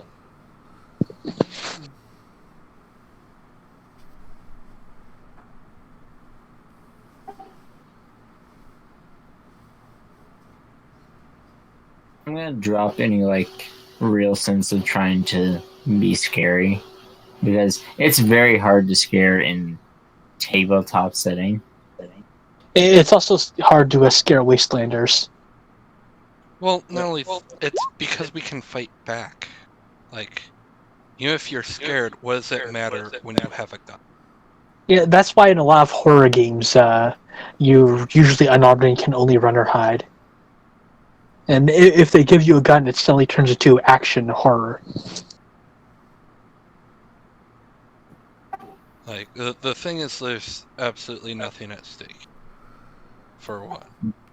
Yeah. I mean, after Like, the run with I hospital do appreciate horrors, the attempt. It's just... I did try to play ball, acting how my character would act while having a nightmare, but everyone else was just, Well, Yeah. how Tater would react to, an old nightmare. That's realistically how it probably is. Likewise for Barry.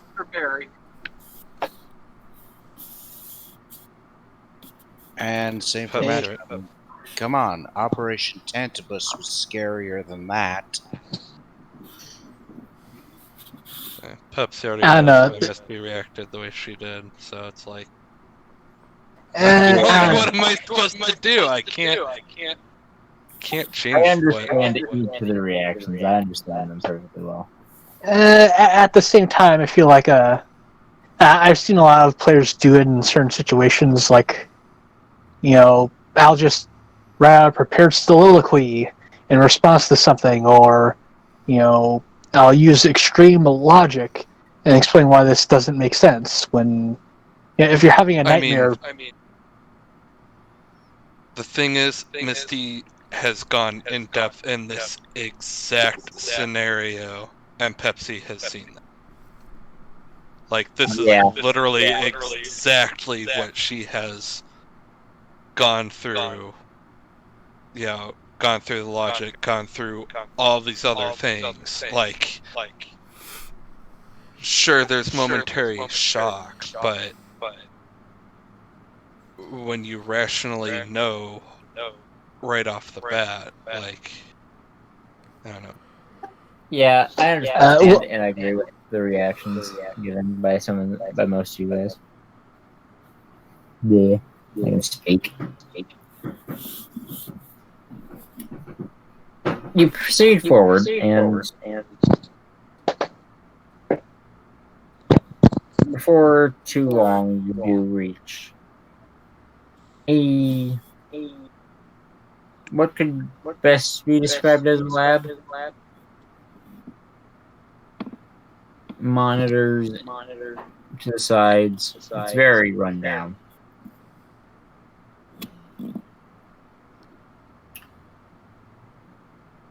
And there seems to be something keeping this place from being heavily diluted by illusion. Or this entire room is an illusion. Yeah, I don't know. But off to the side, sort of leaning against some rubble, is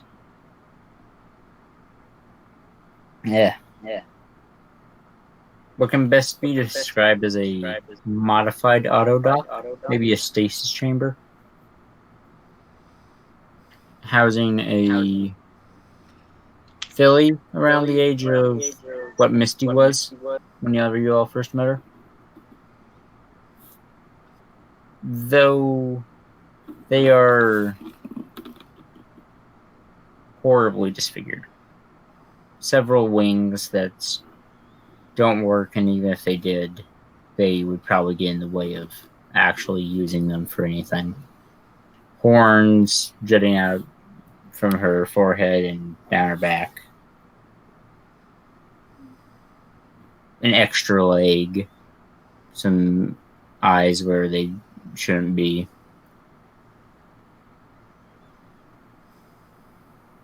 Someone had to run in with Taint. It's a good thing we're not running into Taint, or I might be worried. I mean, I can fix that. I have these jars of taint.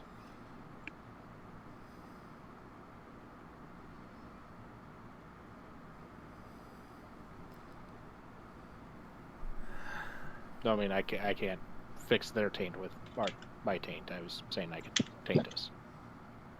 No. Okay. You sure? The solution to taint is more taint. Brilliant. I mean, if you can roll a couple of nat ones, then yeah, that's absolutely the solution to Taint. Actually, yeah, it is. Like, that's a legitimate option. It's I not just easy to do, but it is a legitimate option. I just like Just- the idea of, oh, you're on fire? I'm going to set you on fire with I'm going to cure you with more fire. Yeah, I I'm just mean, gonna that's- approach the pod. That's my kobold phoenix sorcerer. She literally puts enemies on fire and then can heal the party with more fire.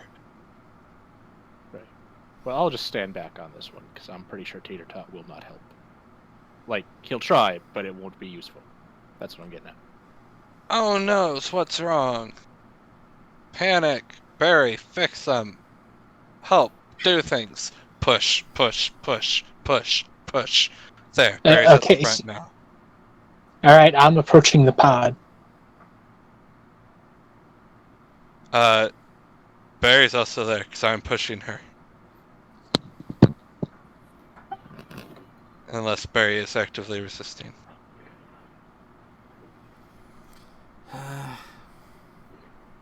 On nearby monitors, you see that there is more than one pony in a state into this. The only thing tying them all together is that, yes, they are all alicorns of some right. Not with flowy hair. In fact, some of them are balding. And The worst fate. So do we just shoot all of them? I mean, if they're hostile, shoot them. If not... You can always blow them up.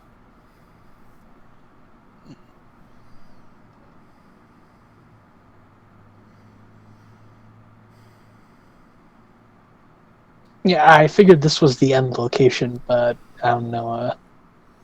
There's a bunch of them.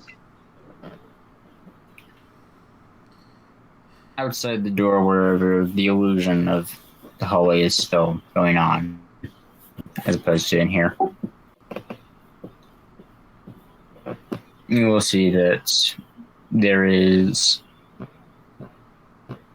instead of Barry or a benefactor apparition, any of those, it's just an exact replica of the pony in the pod. There we go. So,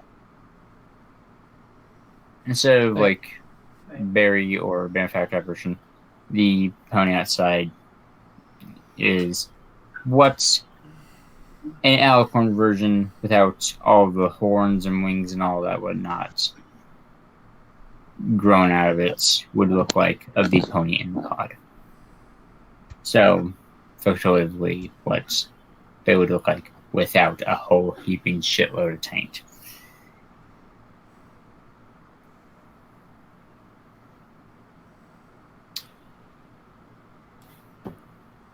I see you all are finally in this humble abode of mine. Yeah. That's me.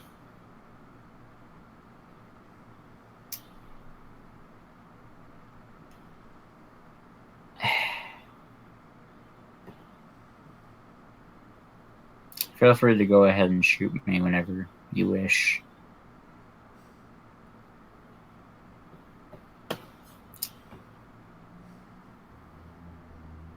All right.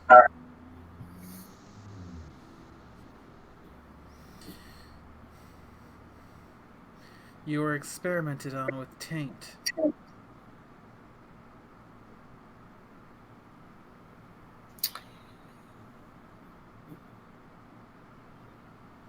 Yeah.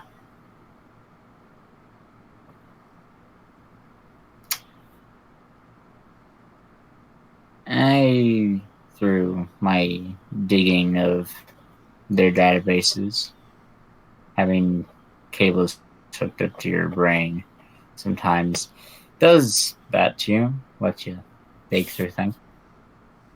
They wanted to make alicorns.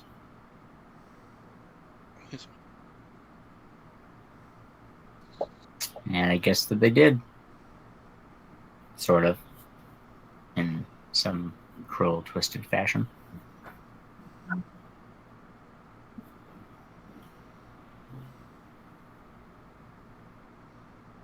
All right then. Bye.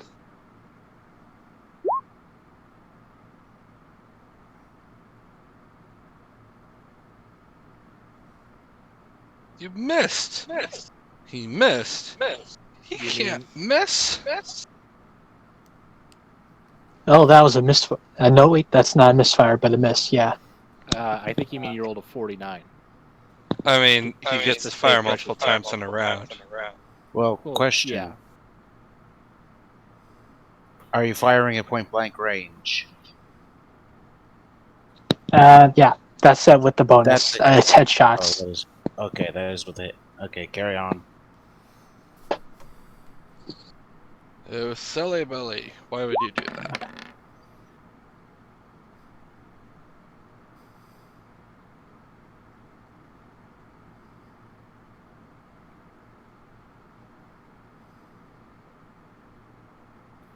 What was that roll from Asher? Just Cute, master cute. adding in.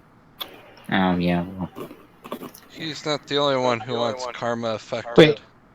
Wait, are you using explosives? No, I'm firing a gun.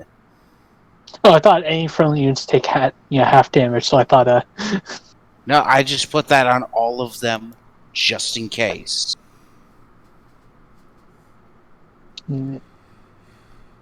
Like in the event of a critical fail or something. Just reminding the GM. don't worry, I have my notes and I remember that stuff. Though it is probably smart to remind me. I mean, if it pops up every time I roll, it's harder to forget. Just in case.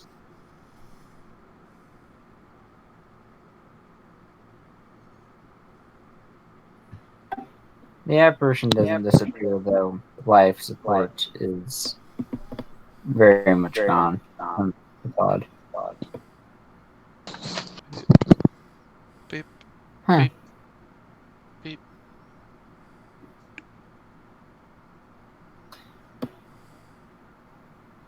Didn't really know illusions lasted after death.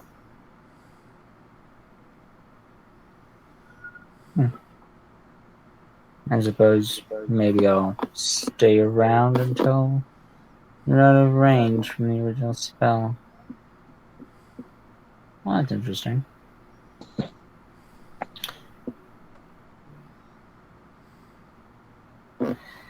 Well, while I'm here, and you're not having gone,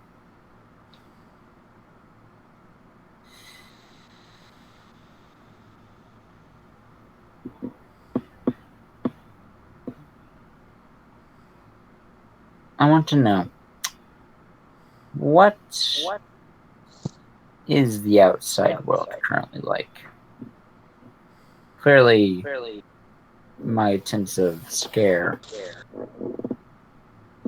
aren't all that bad carried out there.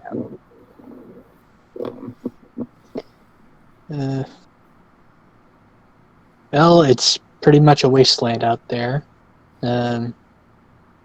Raiders, bandits, mutants, but things have been getting better in the last few years. There used to be no sun, but we got that back in the last few months.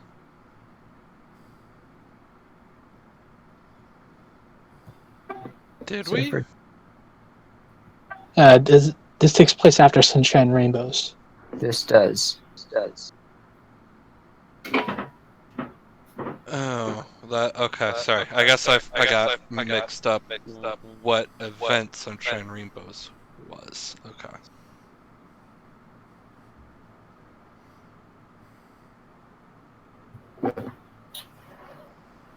It took 200 years to get the sun back?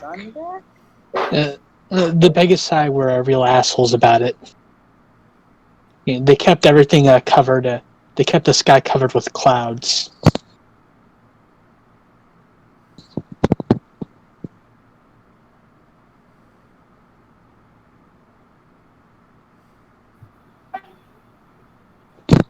Clouds move.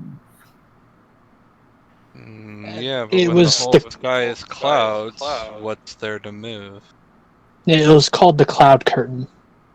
Equestria hasn't seen direct sunlight in a long time till recently.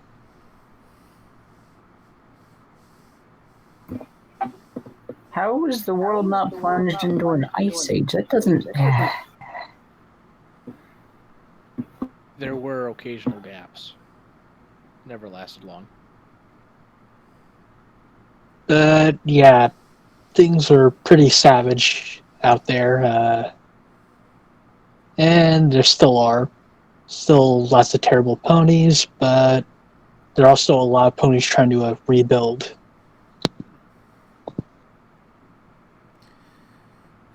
It's pretty much hell, but slowly, little by little, getting better.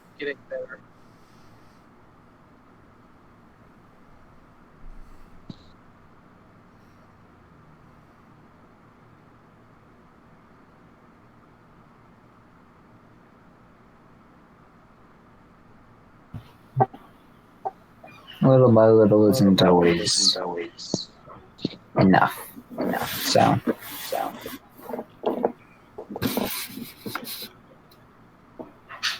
At least that's what I was told whenever I became this. So.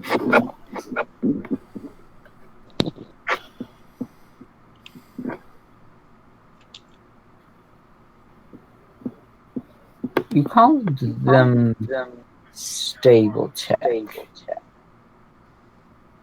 I was born down there.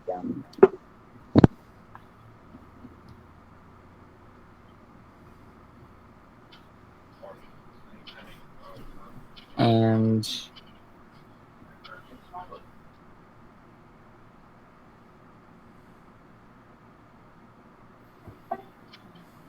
yeah, I was born in these tombs, effectively, is what they are. They wanted to make alicorns. They made us. We were horrifying to look at. Just look at me. I wonder sometimes, or at least when I was still alive. Now I'm going to fade away whenever you leave. Which I'm not sad about, but I wonder what other stables, experiments, whatever, are on these islands. If I could have looked in someplace better, at least. From what I've heard, apart from a few select control stables where they actually didn't do anything, the vast majority of stables, tech stables, all had varying kinds of horrific experiments being done there.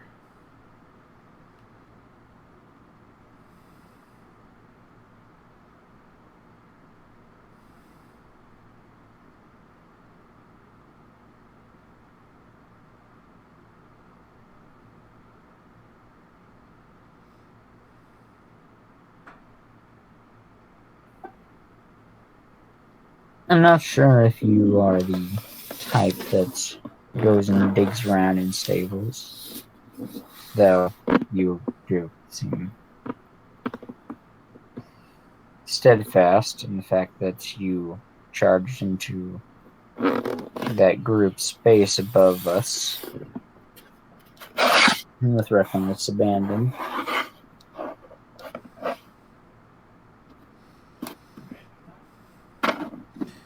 That's because they're a group of slavers, and they need to be dealt with to try and bring some semblance of peace back to this area.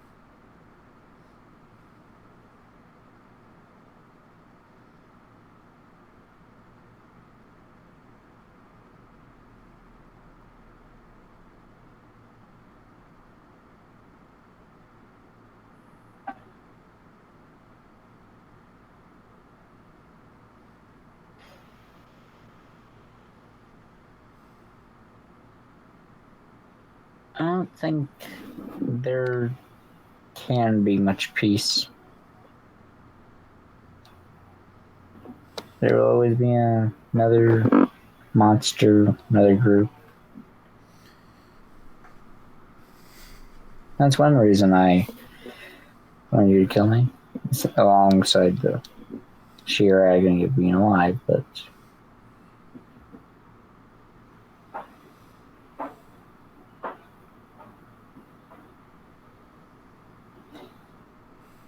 I got out relatively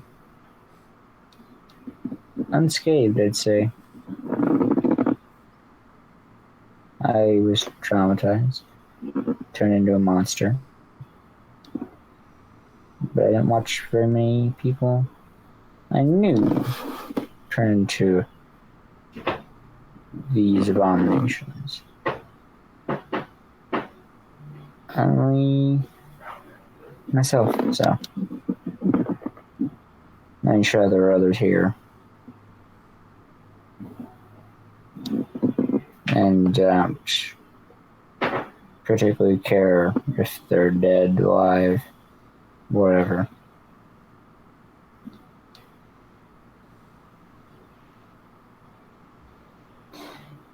I'd say you all are probably tired of hearing my rambles, so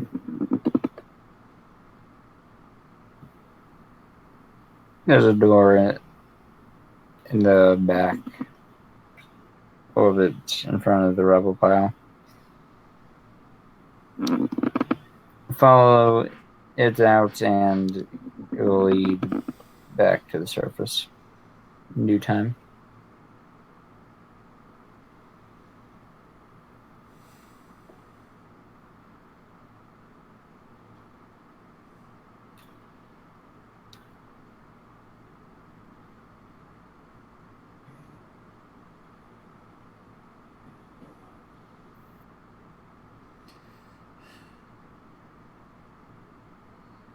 I hope you can find peace on the other side.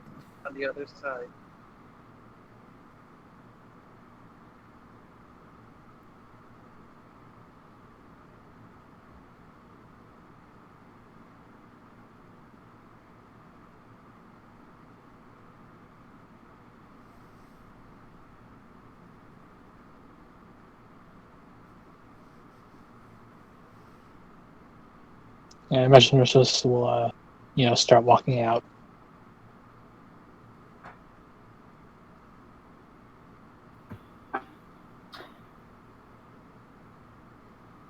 You walk out and you're not all that far out of the slaver camp whenever you reach the surface. Most of the slavers, upon looking at the camp, there aren't any dots there. Either they've left, were scared off by something, maybe died whatever caused you to fall down in that cave made you fall. Wait, what? Oh. Yeah, you were underneath the slaver camp. Yeah. Right. Shit, where's the car?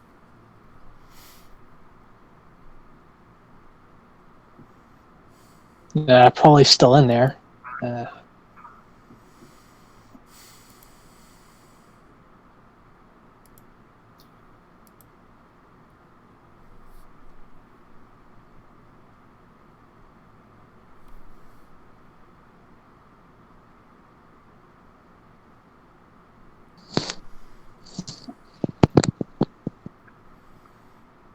The car is in the slaver camp. Yeah, that's where I left it. It's intact, if buried in some of the sand from sinking in. It's been about a day and a half since you last checked your time.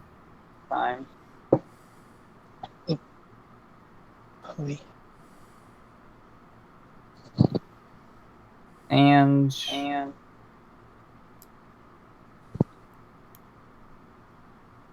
as said, the car's intact. I need some telekinesis or just in general strength to pull it out of the sand, but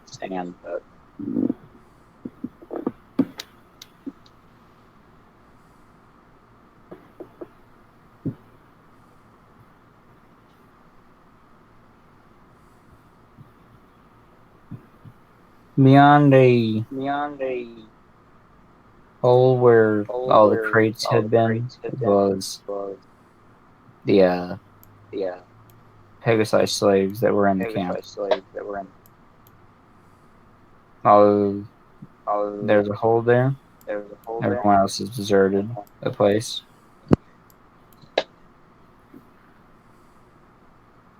And I leave it up to you to do whatever you want to do.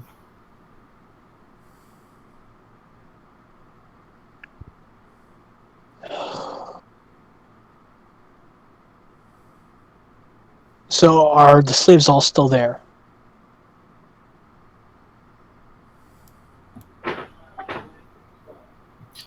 The Earth Pony slaves are there, though any unicorn or Pegasi ones are gone.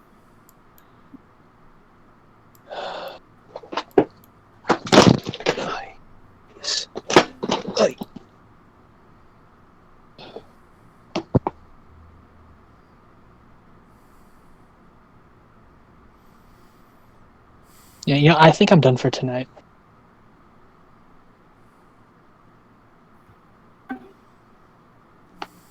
This could have been better. It honestly feels really tacked on and forced. Yeah. I tried to avoid that, but it could have been much Yeah, better it was than nothing that. but a net loss. No, I'll give you a reward for it, and you'll get some XP. Not to mention the XP from the slavers that you killed beyond just a quest. Yeah, don't really care about that. Yep. Yeah, we were supposed to, take out the slaver town, liberate the slaves, and we killed maybe half a dozen of them, and then this happened. Then they all left and gotten away with most of the slaves. I could do what Misty suggested in general and have this be an omake, a what if. Yeah, because That'd probably be better. because honestly, I've been really damn bored with this entire thing because of just how forced it feels. It's just completely killed the flow of what we had going. Yeah. No offense intended, but it was... No, I agree. It just...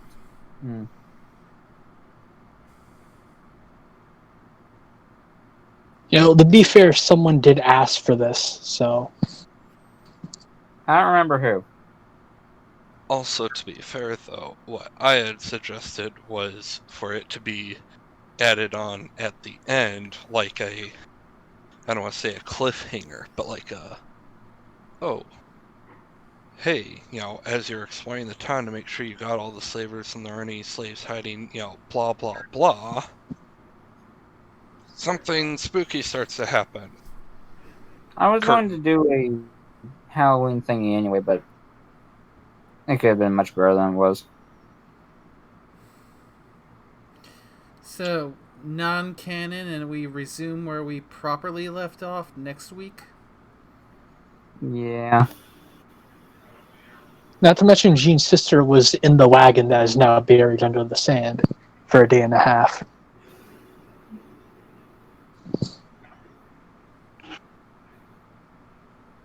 Yeah. I can't hire a dead bird. The list was a That is complete waste of time.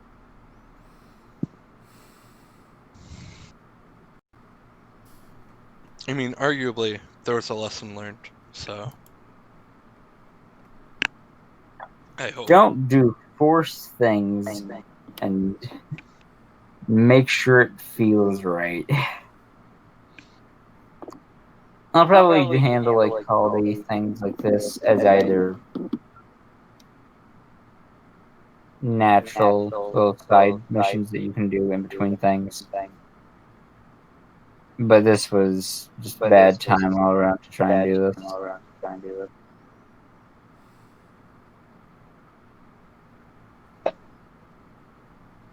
Well, I'll give you all some extra work. I'm gonna head off for now. Take care. Alright.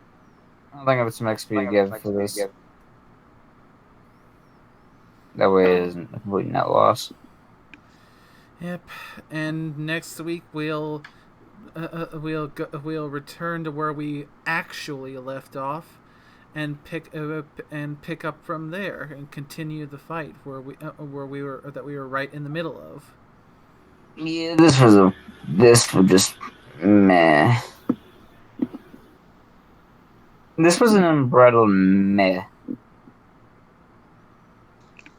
It wasn't good. Wasn't really bad. It just was a meh.